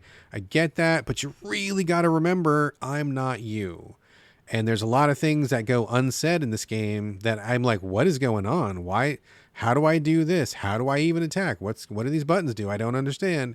And the tutorial does not tell you nearly enough. I think it just gets off on the wrong foot by just not explaining itself very much. So I really hope that this developer and other developers listening, please, please, please take the time to do a good tutorial. If you don't know how, hit me up. Yeah. I work cheap and I will tell you exactly what's wrong with your tutorial. Guaranteed. I will fix you up and people will think you'll have the best tutorial around. I guarantee it. Tutorial consultant. Absolutely. Right that is a true fact. That's not even a joke, dude. Nope. I will help your tutorial. So anyway, it starts off really poorly because it's not a standard turn-based tactic system and it does not explain what's going on. But basically what's happening is you have to think a few moves ahead and plan out what you want to do. And then you and the wolves all go at the same time. So for example, if there's a wolf on the right side of the map and you're on the left side of the map and you're thinking, okay, I need to shoot this guy. I'm probably going to go 2 squares forward and then I'll go up and then I'll shoot to the right because I think he's going to go up and to the left and I think that's where he's going to be. And maybe he's there, maybe he's not. We know. It's very... People have tried this system multiple times over the years, and I got to be honest with you, I don't think I've ever played one that got it right. Yeah. I just don't feel like, unless you really have a very firm grasp of the enemy AI, it just ends up feeling like, oh, that wasn't what I thought was going to happen, or oh, that's not what I wanted to do, or oh, that sucked. I took a hit I didn't want to take. And then you get frustrated. Yeah, you just get frustrated. I just don't think this whole predict what your enemy's going to do and then do it at the same time. I can think of at least 4 or 5 specific games that have tried and they've all been not great. And I think this falls into that same trap. I just don't think it works that well. I don't. Yeah. What was it? Rock, paper, scissors. That's it. Kind of like that, but just also when there's more places to go, like, I mean, number one, I do hate rock, paper, scissors in games. That sucks. Yeah, that sucks. But also just like when you've got a map, like the dudes can go anywhere. Like unless they specifically say the enemy will always travel forward unless this, then you know what they're doing, then you can plan for it. But if you don't know what they're going to do, I mean, it just feels too much like a crapshoot, right? I just don't care for it. I will say also, this game is really like a puzzle game, not really a tactics game. And you've got a certain number of moves, certain number of arrows, which again, they didn't explain very well. And it's like, there's 2 different objectives for each map. I think one objective is, getting out of the map in fewer than the recommended number of turns. And I think the other one is kill all the enemies. But you often can't do both at the same time. Like, taking out the enemies usually means you're going to go past the turn limit. Going under the turn limit means you left enemies behind. So you basically have to do each level twice if you want to get like max rewards, which is not a great look. I don't want to do those levels again with the different objectives. But, you often have to be like, okay, well, I've only got a couple moves. That means I should go here and here. And then if I do this, maybe I'll have enough moves to get out. And it just was really puzzly and not tactics. And that's not really what I thought it was going to be. It's not really kind of what I signed up for. So between the predicting enemy moves and having to do the levels multiple times and the lack of explanation about the systems, I was just like, this feels to me, and no disrespect to anybody, this is not a personal attack on anybody. I'm just giving you my personal impressions as a critic of fucking 40 years. This feels like a game where the developers want you to go to them rather than the developer explaining their game to you. Yeah. And I don't like those games because, I mean, for a number of reasons, sometimes we're not in the same brain wavelength. I don't get what you're trying to do. And so to try to get me to think what you're thinking is not always successful. I don't like developers that don't explain themselves. I don't like developers who have unique mechanics that don't get explained. It just really feels like one of those, this is a cool game. Are you cool enough to understand my game kind of a thing? And my answer is no. I've got 75 other games. I'm going to go to one of the other ones that has a decent tutorial, and I'm going to play one of those. Let me just say, we need a button on this show. We don't do any sound effects, but a button that just has a sound effect that it alerts the listeners that it's one of those games, essentially. Yeah. Because how many times do we say it? Like every episode, probably. There's a game like, the developers were thinking this thing, and they didn't really explain it to you, so they just thought you'd get it. Yeah, they thought you would want to be in this game enough to really put in the hard work to figure out how this game works. And brother, that's just not me. I mean, maybe that was me when I was 20, or maybe that was me if I was on a budget and I bought this game and I was stuck with it and I had nothing else to play. But neither of those things describes me now. Yeah. And I really kind of just get irritated when, and again, not a personal attack. I don't know the developers are probably very lovely people. This is not a slam, but I mean, just in terms of how the game comes off, it just comes off like, figure it out. Or don't. Yeah. And I'm like, don't. And I just move on. So that's kind of where we ended up with Howl. All right. So, yeah, unfortunate because it looks awesome. The trailer's awesome. It's got a really cool artistic vibe. But, boy, I just cooled off so fast off this one. I just couldn't put up with it. So. You howled in the different way, like the angrily sad way. Oh, yeah, no. We're moving on from that. All right. And that was a terrible metaphor. I don't know. That didn't land. That's okay. They can't all be home runs. I get No. it. Yeah, for sure. Okay. Carlos, Judgment. I'm surprised to hear you talk about this one. This one kind of came out of nowhere. This is the one that's on the, it's like the Yakuza spinoff where you're a detective, but it's in the same Yakuza world, I believe. But kind of the same like mechanics and system and style and stuff like that. I've actually never played this one. Because I hit my limit on Yakuza I was a stan for many years, but there's just like too many games and too much to do. So I kind of noped out of this one, but, tell us about Judgment. What brought you to it? Well, I was looking for an open world game to mess around with. And I just did Google search open world games that I haven't played yet, like PS4, whatever, Xbox. That would be amazing. Open world games Carlos hasn't played yet. Search. Actually, in the future, that's definitely going to be a that thing. Would be great. I would love to see that. Yes. Will you though? Because it's going to involve AI, and it's going to piss me off. I'll see it for you. Okay. In the future, it'll be like one of my favorite movies, Her, where I would just tell my OS, that question, and it wouldn't. It would tell me, but I didn't say what I played, but I said those games in general. Found the Yakuza worlds, all those games, because they are an open world kind of vibe, and you can go in a ton of buildings, which I appreciate. Right, you can go in a lot of rooms, a lot of stores, and I like that stuff. I was just looking around, so that's why I mainly did it. And then also, to my earlier statement with Moto, it was free for me. Oh, okay, so you got it in your PlayStation, on my PlayStation benefits or whatever. Yeah. So I just went in and said open world or something, and so it and Lost Judgment, which is a sequel, are both in there. So I thought I'll start with the first one. So that's the reason I wanted to find an open world game, and it was free to me. So I went in. I kind of have a love-hate relationship with Yakuza. I definitely, I don't think I stand for it, but I definitely like played a ton of them, and then got confused. And there's so many storylines, and it's like a soap opera. So I get a little tired because it's definitely like visual novel heavy lots of times. But I do like a lot of concepts, and I usually like the combat and stuff. So I'll say this: I jump back in with no judgment. Hey, I see what you did there. Yeah, and said like, let's just go, start brand new. I know it's like Yakuza, but it's also its own story. And I was kind of into the story, and it's a detective who has a bad case and decides to stop being a detective. Really, he's a lawyer. He decides to stop being a lawyer because he had a really bad thing that happened. And so he's a detective, but he's really working with Yakuza, and he's doing like shady stuff as a detective. And of course he's beating people up because that's what this game is. Oh, sure. Yeah. It's real-time combat, and you jump around, do combos. And I put it on easy because I just wanted to see this world and have fun and not like have bullet spongy enemies. So on easy, it was very fun, like I got hurt sometimes, but it definitely was just more about like having fun with the combos and picking up a sign and hitting somebody in the head with it, or a bike, whatever. So the combat was fun and the story was interesting, but at some point, you hear it in my voice, I was like, yeah, it's Yakuza. Yeah. And even though I did go in a bunch of buildings and I, made some videos of doing some weird NPC stuff, it just became the same. So I can only do that so long. And I enjoyed it, but it was in quotes free for me. So similar to that backlog thing that we started with, like that's off of my list now. Yeah. I did it, and I'm pretty sure Lost Judgment, its sequel, is the same thing. So Yeah. the only difference is the one that I didn't finish. I don't think you finished either, but Like a Dragon was turn-based, and that was quite different when it comes to combat. Did you play that? Like a Dragon, yeah, I think. Am I saying it right? Is that the right name of it? Yeah. I think that was even my game of the year when it came out. You loved it, I think. I did love that one, yeah, for sure. So it's turn-based combat, but it's also the Yakuza world. But better, I remember you telling me now on the podcast that you liked the storytelling, and the characters felt very believable. It was really funny. It was very heartfelt. It had a really entertaining story. Yeah, really. That's an awesome game, dude, for sure. Maybe I should go and mess around with that.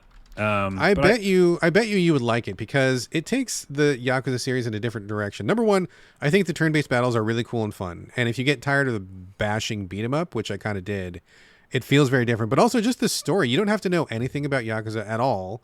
It's a fresh start. Main character is awesome. I think he's really fun. All the supporting characters are really fun. Yeah. You laugh a lot. Like, it's a very humor-based game. I think you would like that one a lot more. I might just jump right to that. And also open world stuff for videos. There's NPC interactions and funny things there. Yeah. And the sequel not sequel, but the one the new Yakuza that's coming out shows a ton of mini games, a lot of fun. What's it called? Not the interim game, but there's a game out now. Limitless Money or something like that? Yeah, that one. Yeah. That's not the name of it, but it's something like that. There's one out now that's an interim Infinite game. Money, something like that. Yeah, Infinite, something like that. So, I think that one, I don't know if that's turn-based or not, though. Anywho, that's the world. Everybody knows Yakuza. Judgment is that game. Lost Judgment is probably more of that game. And I think I learned that I'm going to go jump to Like a Dragon. Yeah, when you're in the mood for like if you want a big-ass RPG, that's big-ass RPG. That I think is probably more in line with what you're thinking of. And I think if you don't lull your way through that entire game, I know you will, dude. It's really funny. It's good times. Oh, wait. Okay, so this is good I brought it up, or that you brought it up, that we're talking about it. Like a Dragon, it's called Yakuza Like a Dragon. Yes. Like a Dragon, Raiden is the game that I just mentioned, is the interim game out now before the money one. Yes. And it is actually, Infinite Wealth. It's Like a Dragon Gaiden, though. So it's like tied to that world. I don't know anything about that, dude. I know it came out, but I just didn't give it any mind because I was busy with other things, and I'm kind of out of that Yakuza ecosystem right now. Yeah, but I would say just go for Like a Dragon. That's like good, I'm just saying, fresh starting place. It's interesting that there's one that's based on that world, so maybe it is also turn based. I'll look it up. I don't know. I have no idea. I don't know. Okay. Anywho, that's it for me. Okay, so there was Judgment. We talked for a minute about Sunshine Manor. This is a game that I played on the Switch. This is a 2D, it got a very like 16-bit vibe, kind of a, I don't know, Zombies Ate My Neighbors kind of a vibe, sort of a thing. Basically, pixel-based, very cute art. You play a girl who is out on Halloween. You go to this haunted mansion, and your friends get kidnapped by whatever evilness is inside the mansion, and you need to go rescue them. And before that happens, there is a backstory of a guy who sold his soul to the devil to have a successful kids TV show. So this is his house that you're in. This guy who is who sold himself out, disappeared, murder, blood, whatever. So his creepy house is the one that you are in. Go inside, you get locked in. So it's got a very like Legend of Zelda 16-bit overhead kind of perspective. And it seems like it's very simple and straightforward, and it's one of those games where you spend a lot of time wandering around looking to trigger something, which is kind of a bummer. I was hoping it was going to be like more combat focused or maybe more action based. But what happens is you go inside, there's not very much story, and you kind of just like wander the house waiting for an item to pick up or waiting for something to interact with. And once in a while, a spooky ghost monster will kind of jump out at you. You have the ability to dash, and you also have the ability to do a defensive magic circle around you that stays up for like a couple seconds. You can hold it up, let the monster enter your circle, and then let the circle go, and it gives him a whack, and he'll fall down for a while. Both of those things use a very slow to replenish stamina bar, so you've got to be pretty judicious about whether you dash or do your defensive circle. You can't do both, and whenever you do one, you're out of action for like a couple. It's probably just a couple seconds, but it feels like fucking forever when you're using it. So you just wander around the house in 2D fashion, and eventually you like meet a ghost, and he's like, "Hey, I need my spatula," and I'm like, "Okay, cool. Where is that?" No idea, because I'm a ghost. And you just wander for a while. I actually had to go to an FAQ to find out where it was, because this game is not great about telling you what you can interact with. And I don't like to randomly click on every surface in an entire game. Oh, yeah.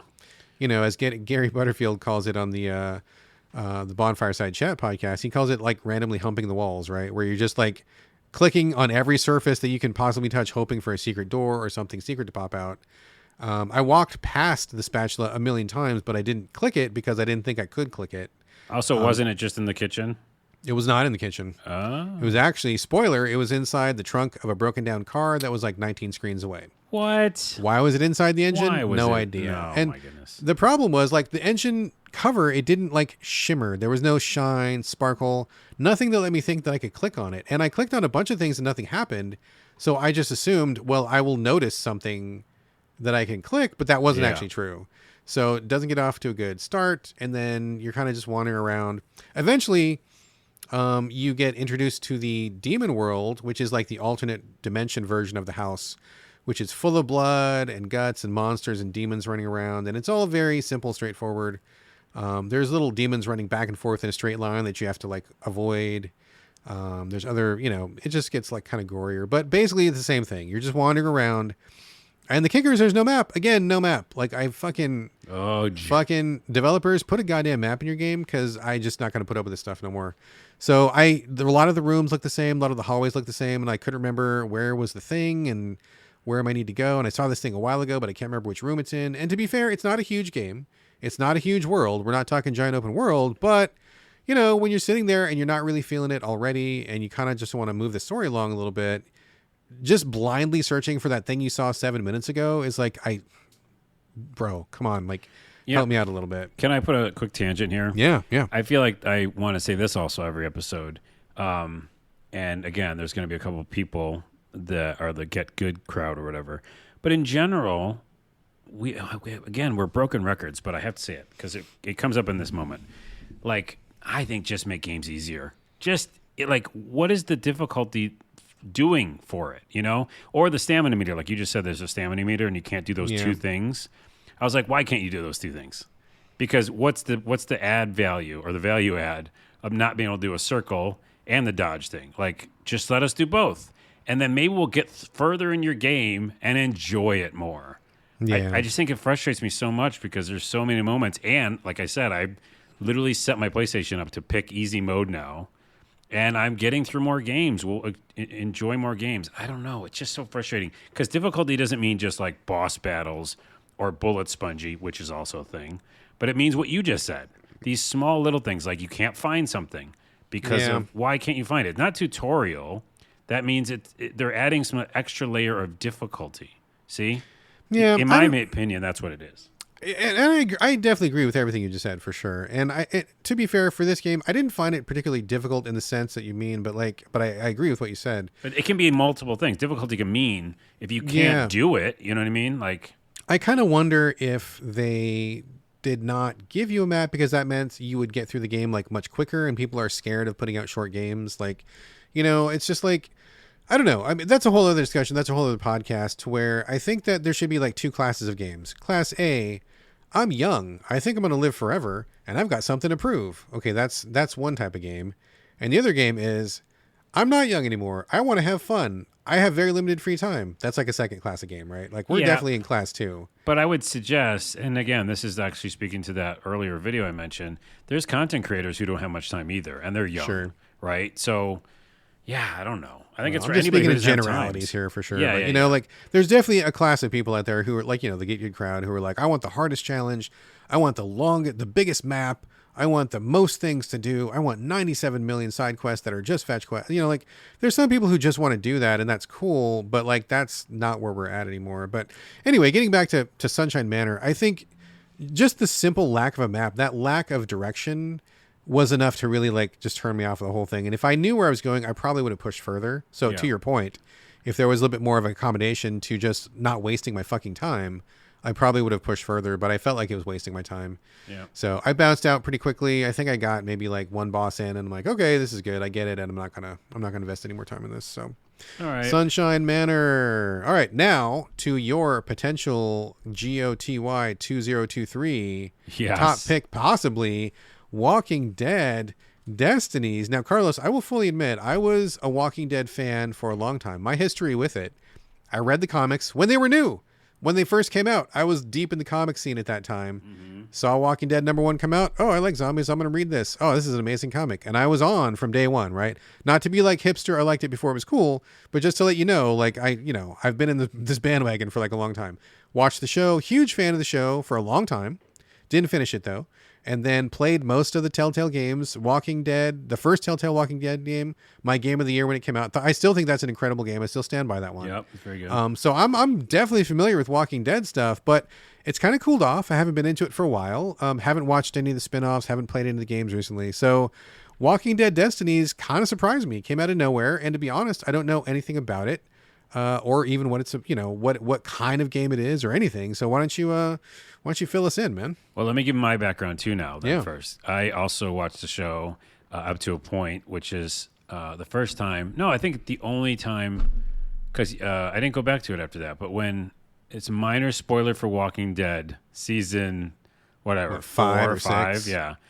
So if you want to jump ahead, but when they kill Glenn and that's really what I noped out too. Horrific moment, and it's like. You don't need that. Like all the gore that happens with zombies, you get, I guess.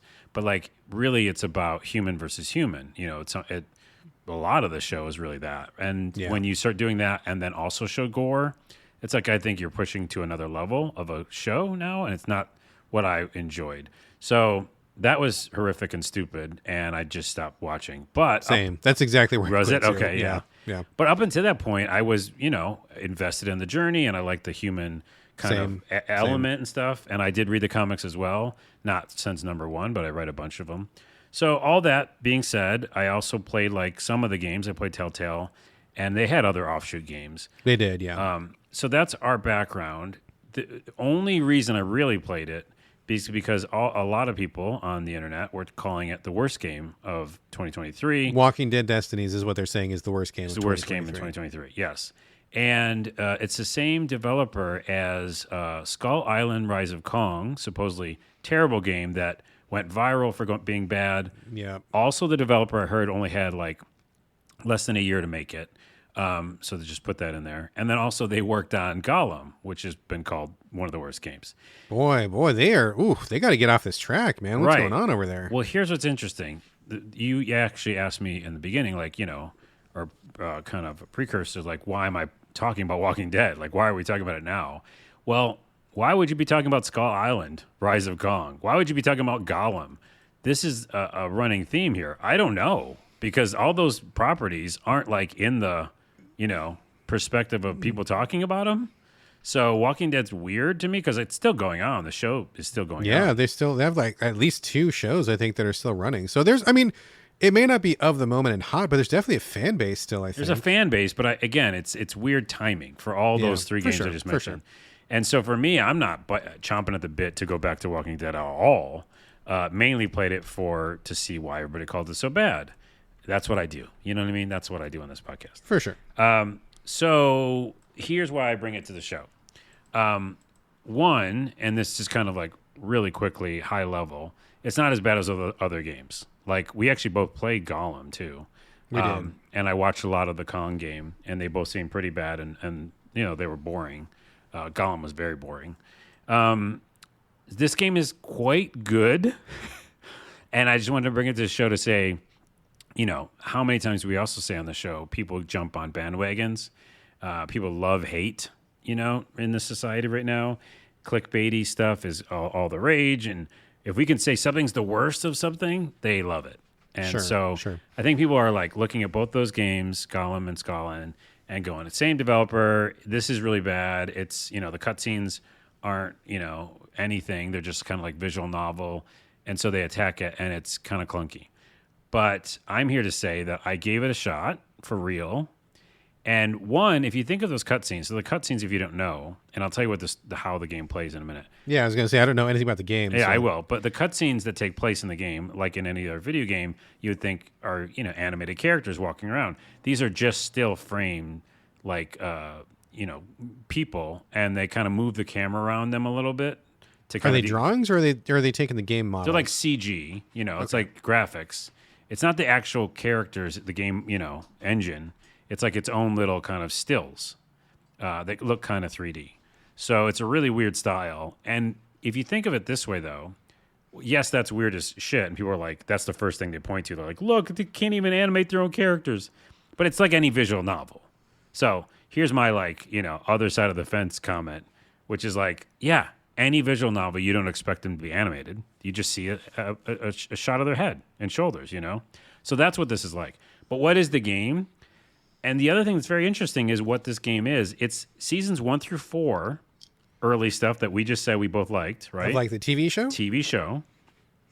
And you're just going through the motions of, what that was, but you're making decisions. That's why it's called Destinies. So is this like? Okay, let me. Okay, I'm going to get there. I'm going to get there. Okay, just let me finish. I'm almost go there. Ahead, get there. So you're third person.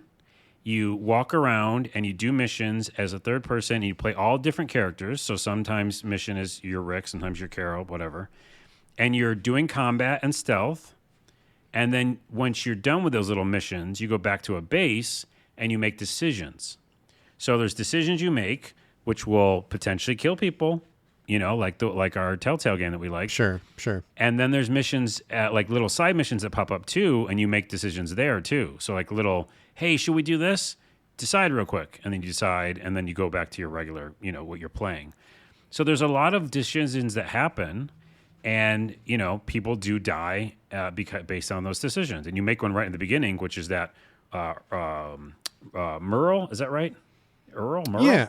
Merle. Yeah, the brother of Daryl, right? Yeah. And he is on the rooftop, and there's that whole scene. Yeah. You make that decision, and it literally kills one person or doesn't kill another person. Sure. And so that's the game is like, it's like you go to this base. It's not like gathering resources, all that shit. It's not a survival game. It's just you go to a base to make decisions, talk to people, then you go out and do a mission. And the missions, again, are zombies and real people. Is there like shooting and combat and stuff? There's shooting and combat, and you dodge roll, and you have a melee attack. Oh, wow. Okay. Yeah, you pick up weapons, and each level has its own, medicine and weapons all around the field, and so you're picking them up all the time. And every character, here's the other interesting thing. These are all positives, by the way. You have skill tree for all the characters. If you have the character and you unlock the skill tree, like damage for melee is stronger or whatever, it's for all the characters you use. So all the skills you unlock are for everybody. Oh, your whole group. Yeah, everybody. Anybody. Oh, yeah. gotcha. But if someone dies, that skill tree's gone. Oh, which is so you mean really interesting. Wait. So you mean like a person can have their individual skill tree, and if they're alive, those perks go to your whole group. But if you lose that person, then the whole group loses that person's perks. That's it. Yeah, it shows all the characters on your skill tree, and each character has their own kind of line of skills, and so but they all benefit everybody. So, but again, if you lose somebody, here's a fun thing. Another reason I kind of like this game, which if you haven't figured out, is I lost Carl early on. Oh, early on. Yeah, no, yeah. Carl. No, but I didn't have to hear him yell Carl the whole time, so that's good. Right. So he had a whole skill tree of defense that's gone. Okay. And did it really impact you? Did you really suffer for it, or? I mean, again, I'm playing on easy because I was like, if this is supposedly the worst game, I'm not going to suffer through it. Right. So no, it's not impacting me too much, but I would have liked to have those, defense. But it had a noticeable effect, you felt his loss in some way. Yeah, and then also just in general, the storyline, the other minor spoiler for my playthrough is I made a video of Carol kicking ass because she again, you have all the skills unlocked, so I was just kicking ass with Carol, but I lost Carol recently. What? You can't lose Carol, man. I did. I lost Carol and Carl. I would restart the game if I No lost way, Carol. dude. It's straight through canon. Got to play it and see what happens. Oh man, I can't lose Carol. That's crazy. By the way, the Carol was because of the Andrew thing. This is now we're in the Walking Dead talk real quick. But Andrew was in the prison, and I forgot that he's a two-timing guy. I don't remember who Andrew is. So he's someone was already in the prison, and you can either kick him out or keep him. And I feel in the TV show, when you kicked him out, he brought all his bad guys to go attack. That sounds familiar. Sounds right? But by keeping him in, he killed Carol. What? Yeah. So Fuck I had no shot.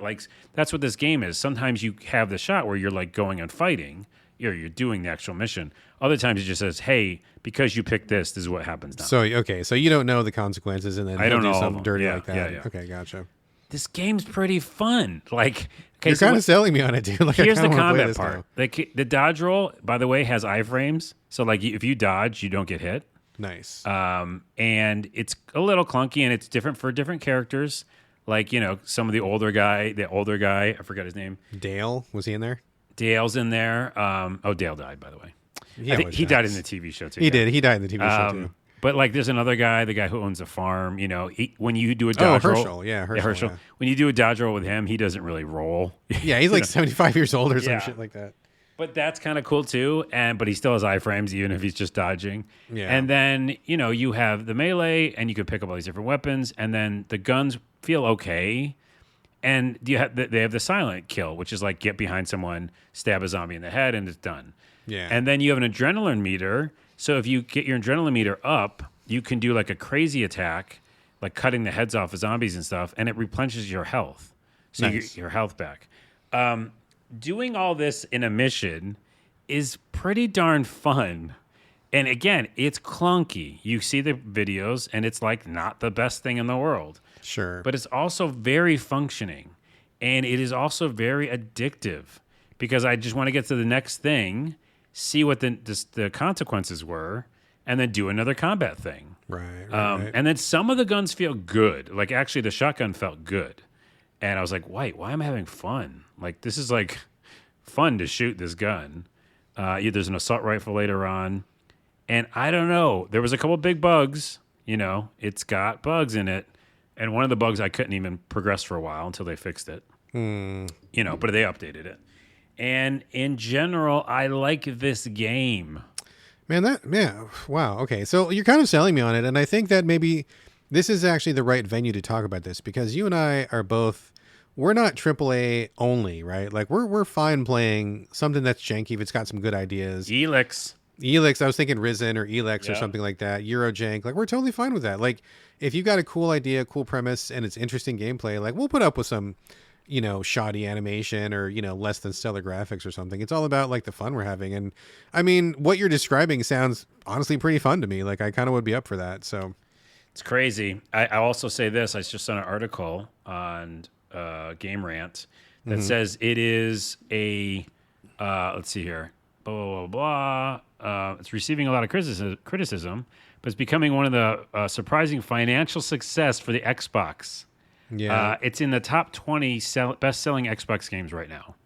See? So maybe there's something to it. I think there are definitely a section of people who are like all about the highest bleeding edge graphics and the smoothest frame rate and stuff. But there's also just like some fun to be had sometimes with these like lower tier games. And there's nothing wrong with that at all. Like, I think we need to get off of this whole, only the best all the time. Like, sometimes low budget, low poly, those can be really great times too. Yeah. And I bring it up also because it's that thing I started with, which is the clickbait, hate bait kind of thing. Yeah. And that mentality just got to go away. I don't know if it ever will, but I wish it would. And that's what this is. I mean, like, there is a reason because Gollum and Kong weren't good. So there's, what's it called? Like history there, right? Yeah. And people have identified them as an okay punching bag, right? Right. Yeah. They're This like, developer. okay, yeah, we're all allowed to do that. But I'm just here to say no, alternate take, devil's advocate, blah, blah, blah. But not even devil's advocate. I'm playing it and I'm still playing it. And I'm thinking about playing it after this podcast. Like, I want to see what the outcome is. And talk about video. I'm so excited to like finish this game and go, here's my party. Here's who survived. Yeah. Like, you were already surprised that Carl died. Like, yeah, those are huge. Those are huge deaths, dude, for sure. Yeah. If you're a fan of the show, that means a lot. So and how I much feel was like it's gonna, how much was this game? oh, I don't know. That's a $20, probably 25, 30? I think it's a lot of money. I'm gonna look it up right now. I'm not going to go in on 60. If it was like, It's 50. oh, that's too much, man. Oh, wait, That's too hold on. much. It's 50 for the newer systems. It's 40 for the older systems. Nah. See, if it was Still like a lot. 25, I'd be like, yeah, I'm down 25. But nah, I'll wait for a sale. They should drop it. I bet you they'd sell even more. Although, why they have to drop it? They're best selling on Xbox right now. So yeah, it's gonna in the new year, January, February. I'll pick it up for a cheap and Yeah. I'll play it then. Yeah. Anywho, I'm just here to bring it to the show because it's not what people are thinking. It's kind of fun. It's got mechanics that I don't play in any other game, which is decision making and also combat and also stealth. And yes, again, so everybody knows, there's a bunch of jank in this game, like the way you move even. It's like weird. And like the invisible walls are everywhere, so it doesn't feel real. Like it doesn't feel like a open world at all. It's like, this is a level, you're in a level. Yeah. And if you fall off and you roll off some weird way, it can get janky, but it doesn't matter. I'm like, I don't give a fuck. I just want to find out what happens. Well, this sounds yeah. good. This sounds good. One final question before Yes. we move on here. So what is the save? Are we talking it auto saves after every decision and you're stuck, or can you like reload a save if something crappy happens? I haven't reloaded the game once. But can you though? I just hit continue. So I don't know. I think there might be multiple loads, but I don't know. But you're not if you saving save it like you're not doing like manual saves at No, any no, point, or no, you are? no. It's just auto saving, and it's really good with checkpoints because I just did one that was I had to get to. Remember, and it's reminding me of the show, by the way. The things that we liked about it. Yeah. Remember that guy who originally saves you, and then he's like a sniper because he had to kill his wife. That whole thing. He's up in he's up in his house because after he saved you in the very beginning, the first episode. I feel like that's Fallout New Vegas. No.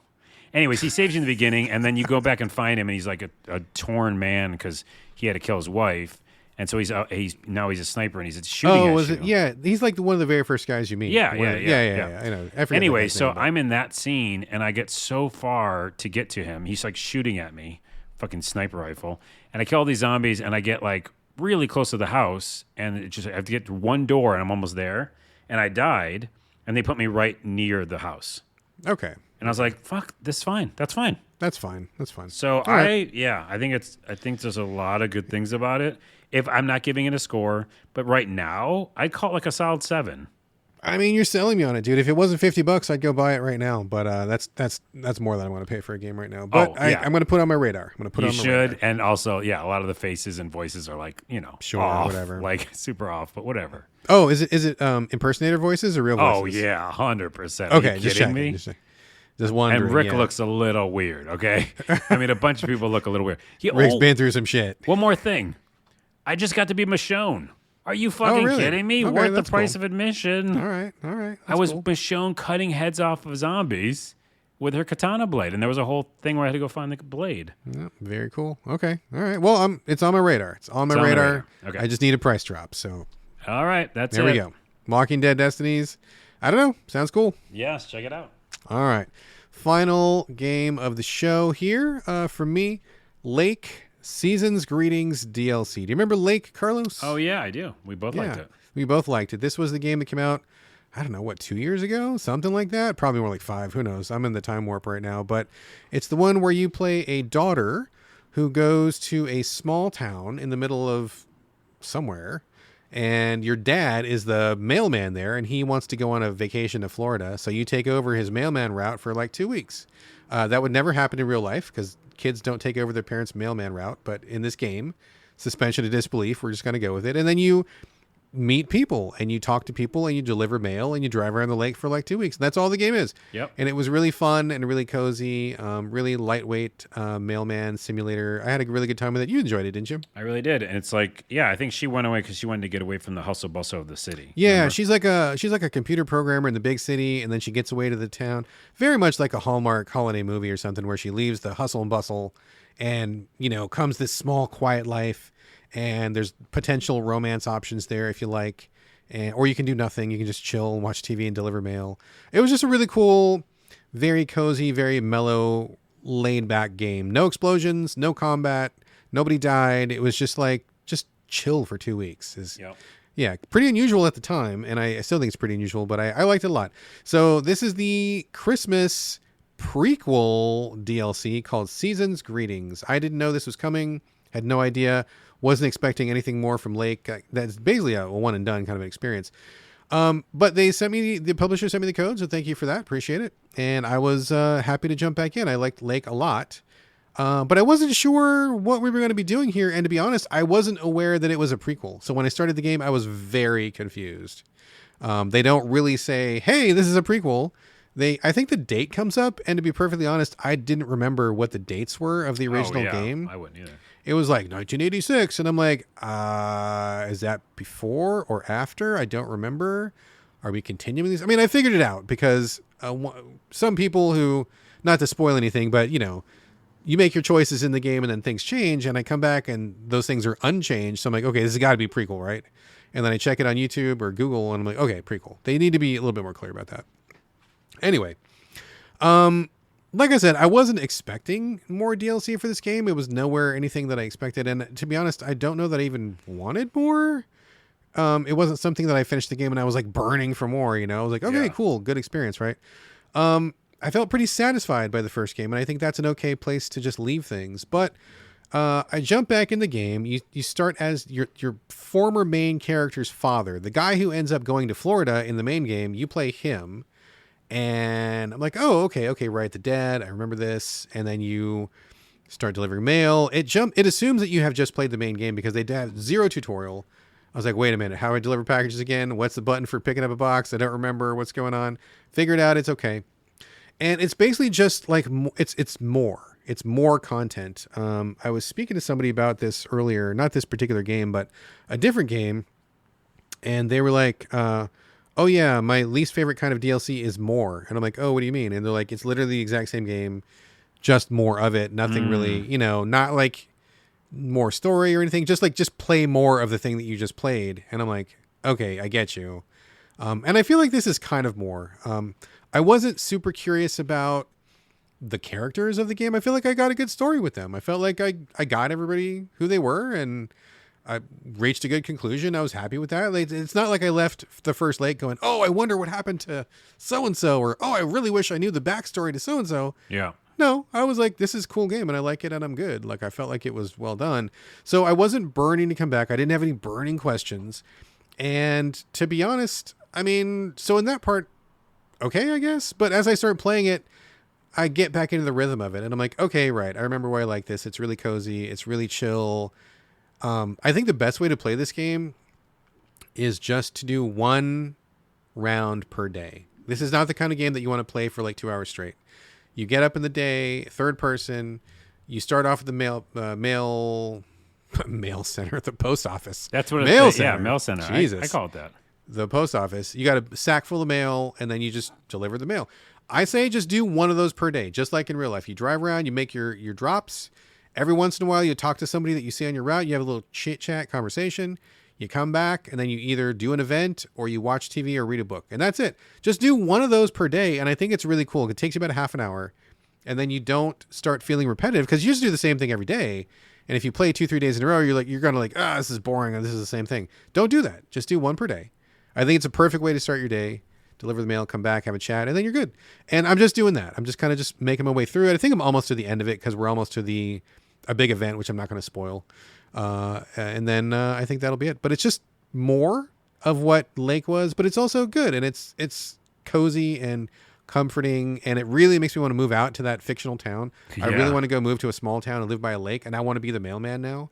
It probably would suck. There's probably like a million things that are bad about it that you don't know about from the game, but it makes it really appealing. Like when you watch one of them Hallmark movies and you want to go move to some small town and start a cafe right next to a tree farm at Christmas time, right? True. Like I want to, yeah. I think I was going to say, I think a lot of the creepiness would be like, you're walking up to people's houses though, and you don't know what everybody's about. You know what I mean? Yeah. And in that game, it's like there's no one home, I think, most of the time, right? Yeah, most of the time, no one's home. Yeah. Sometimes you're doing those missions where you deliver a package to the actual person. But like, yeah, if no one's home, then I guess that's cool. But it was fun. Well, kind of a weird side story. A million years ago, in a different lifetime, I was driving to Idaho, and I stopped off at this town, which was kind of reminded me of the lake town. It's a very small town. I'm not going to say the name because I don't want to insult anybody here, but it was in the middle of fucking nowhere.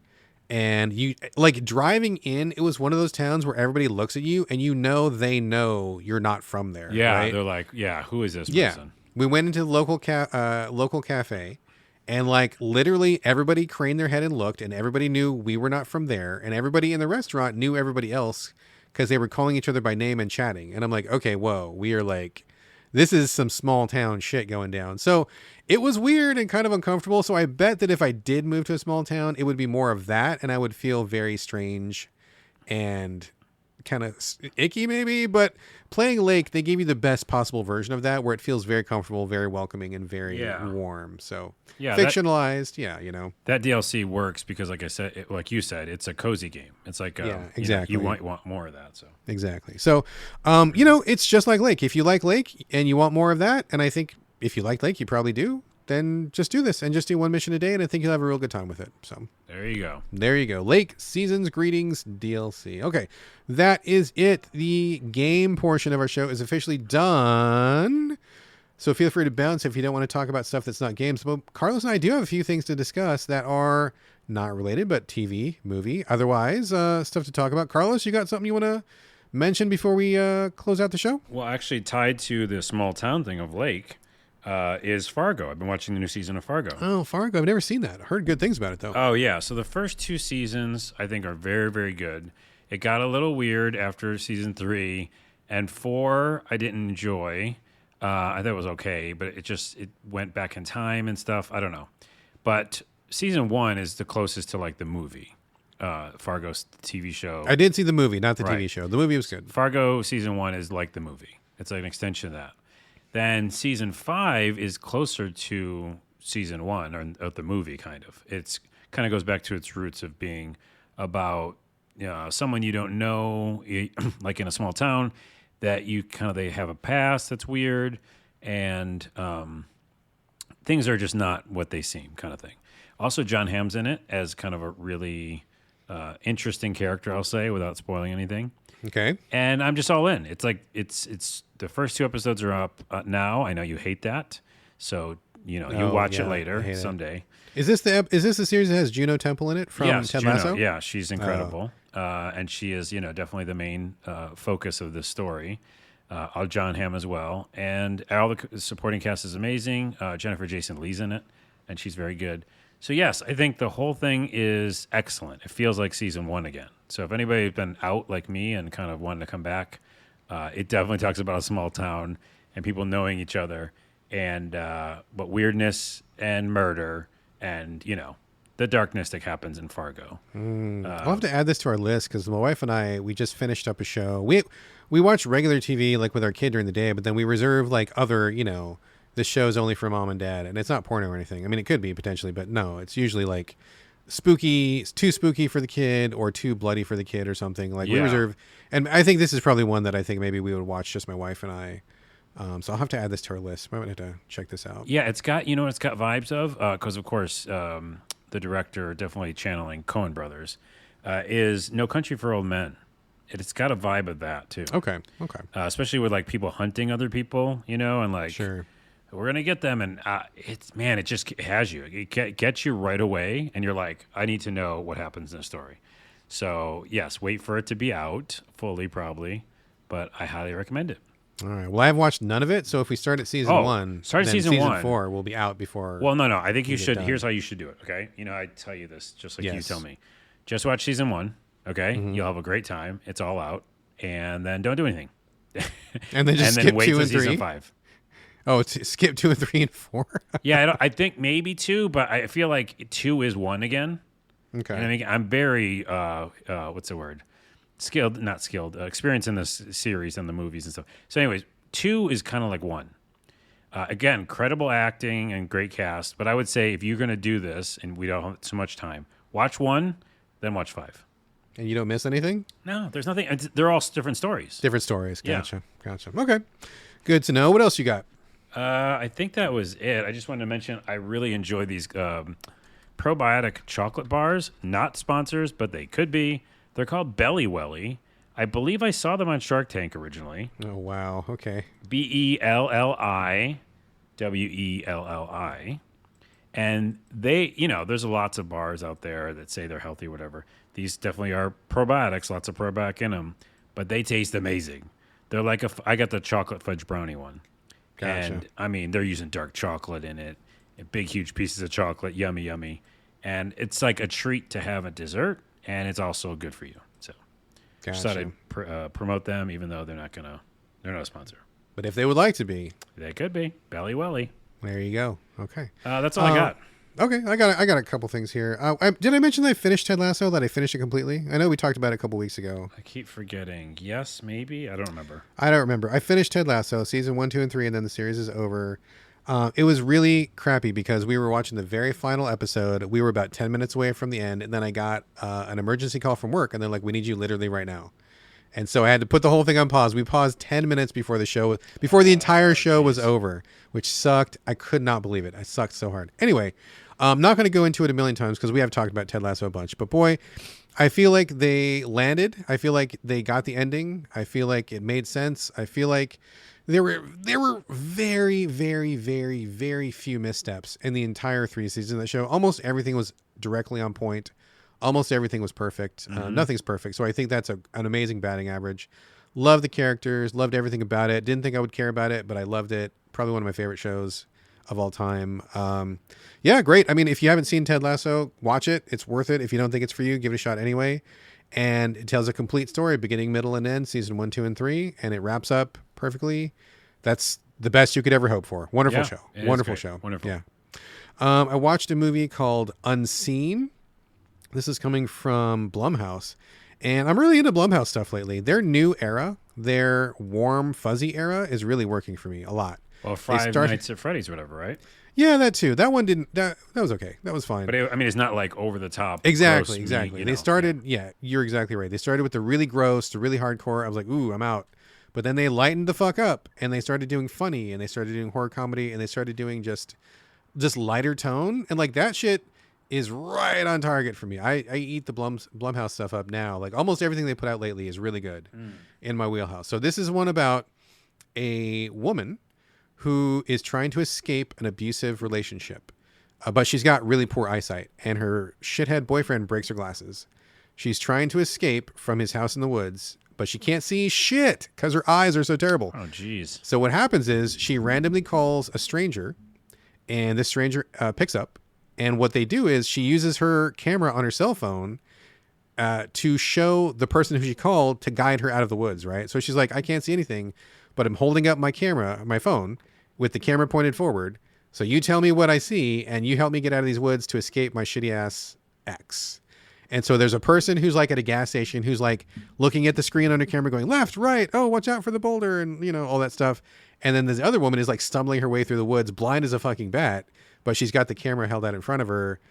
Interesting. Yeah, it's pretty cool. It's pretty good. It's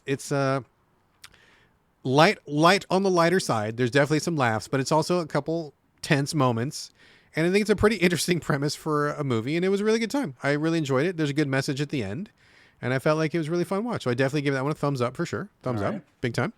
We talked about Joyride already, right? We talked Yep, about that. yep, Joyride. yep. That was good. Boy, that was raunchy. I'm still reeling from that one. We watched a new movie called Onyx, the Fortuitous, and the Talisman of Souls. Have you heard of this one? I have not. Apparently, the guy who makes this, and I don't know his name, I apologize, is a YouTuber. I had never heard of him.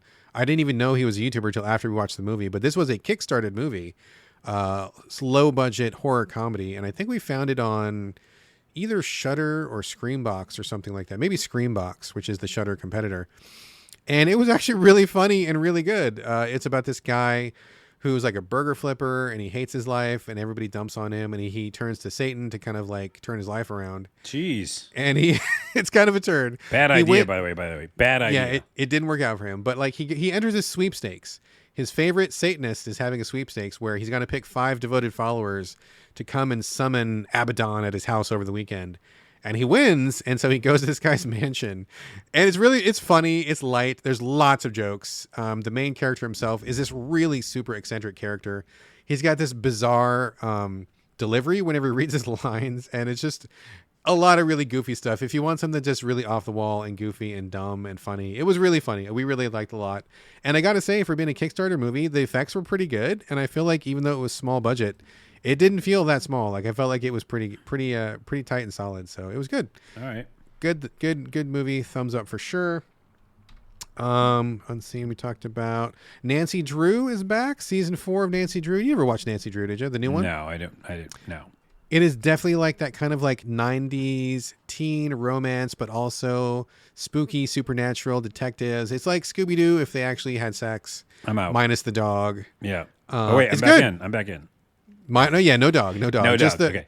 Just the Fred and Daphne, Velma, like imagine those guys but being people, but they also actually have sex and they have romance, but there's also ghosts, real ghosts and supernatural horror stuff, a lot of jump scares. I love Nancy Drew. It's weird because the main character, Nancy herself, we all find her to be incredibly unlikable. Like she's very abrasive and very like, we don't like her very much, but supporting cast really softens her up. And I think she does a good job. I mean, I think she's supposed to be unlikable. So kudos to the actress for doing a good job, but it's just, kind of monster of the week kind of stuff, but we like the supporting cast and it's funny, a little bit of romancy, and it's also spooky. It's got a good blend of all these elements, and it just comes together really well. Good solid like 90s vibe to it. So if you like that kind of stuff, that flavor of stuff, Nancy Drew is really good. We like Nancy Drew a lot. The last thing I want to talk about is Bodies, which you recommended. I sure did. A couple weeks ago. This is the movie or TV series on Netflix. I think it's 8 episodes, maybe it's 10 episodes. I can't remember. But it's about a dead body that shows up in 4 different periods in time. It's like the 1800s, the 1940s, 2023, and then 2053. The same identical dead body shows up in the same place 4 different times, and 4 different investigators trying to find out what's going on across these 4 timelines. So, folks, it's impossible to talk about this without spoiling it. So this is basically the end of the show. We're just going to wrap it up after this. So I'm going to throw up a spoiler warning. We're going to just spoil everything about Bodies. So if you've already seen it, go ahead and listen to the chat. If you think you might watch it or you don't want to be spoiled, please just stop the show now. You're not going to miss anything. It's just going to be us signing off after this. So full on nuclear level spoiler warning for Bodies starting right now. Okay. So Carlos, you recommended this to me. I watched it on your recommendation, although I kind of had noticed it on Netflix as well. You saw the whole thing, right? Mm-hmm. Okay, I saw the whole thing. So tell me your overall nutshell. Like, how did you land on this one? Yeah, it's a long burn or slow burn kind of in a way. Yeah. And each episode's like an hour or something. Yeah, so definitely. you really have to just like be fully invested. But it's similar to the 1887 or what's the one with the ship and that I liked? Yeah, the boat. Yeah, I know. Yeah, I know what you're talking something. It felt like that, where like if you surrender to it, then I think you have a good time. Like you can't be like, I just want to get in and out, or I just want to figure things out. It's like you just kind of go in. Yeah. And I feel like I did I really enjoyed that series because I did that. And so I did that with this. And that's actually a good precursor for people who are listening to the spoiler and now they want to leave, because I think that's actually beneficial. That's how I got the most out of it. I was like, I'm just going to be in this world for a while. Yeah. So I liked it overall. I liked it a lot. I think anything to do with time travel can get wonky because you make up your own rules. Some of it's realistic in quotes, based on what we know, but then some of it's like, why does that make sense? It shouldn't, Yeah. So I think there's a couple of moments like that. But to see how they try to bring it together was cool. The fact that they literally set up a season 2. And I don't think they're greenlit for it, but you could see it obviously happening. Yeah. And so I think it was very good because, again, I just got into these characters' lives, and especially the guy from the 1800s. Man, he's such a good actor. That guy, yeah. Incredible. He was on Andor too, yeah. Yeah, and I just felt everything like he was feeling, and being so frustrated, and the girl in the present day kind of thing. I felt her vibe a little bit, and yeah, I really enjoyed it. It's not like my favorite thing in the world, and I thought there were some problems with the time travel stuff, but I really liked what they were doing, especially like the societal dystopian stuff too, where give away your rights to have everything you need, kind of in a way. Well, let's talk about that for a second, because that was one of our biggest problems with the show. So we watched the whole thing.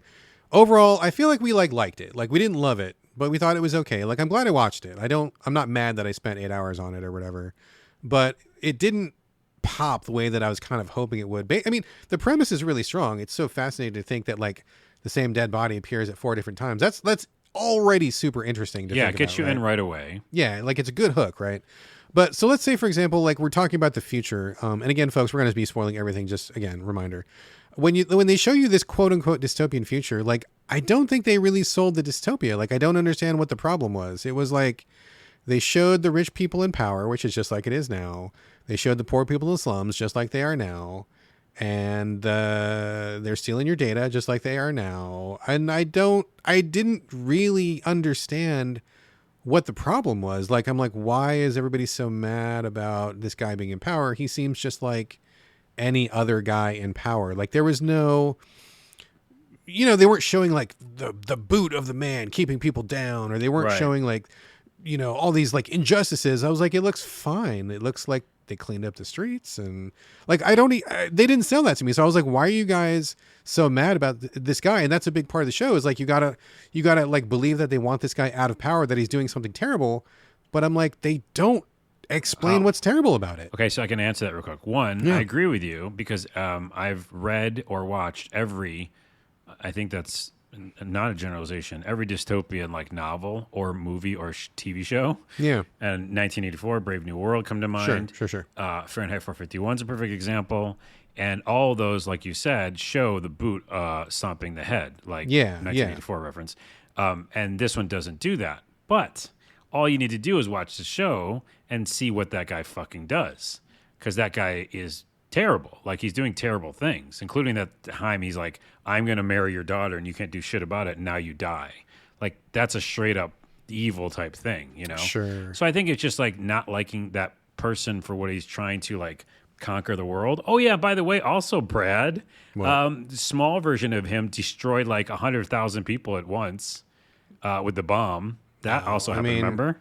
That's a bad thing. That is a bad thing for sure. But I guess just in the context of the story, like they show, I mean, like, so okay. So to set it up, the main guy, the guy who like is in control in the future, just to get people listening here, if whatever, he goes to the past. Yeah, they already know. He goes to like 1840 or whatever because he's lonely. His mom rejects him. He's very unhappy, and he somehow thinks that he's going to find happiness by creating his version of a utopian society.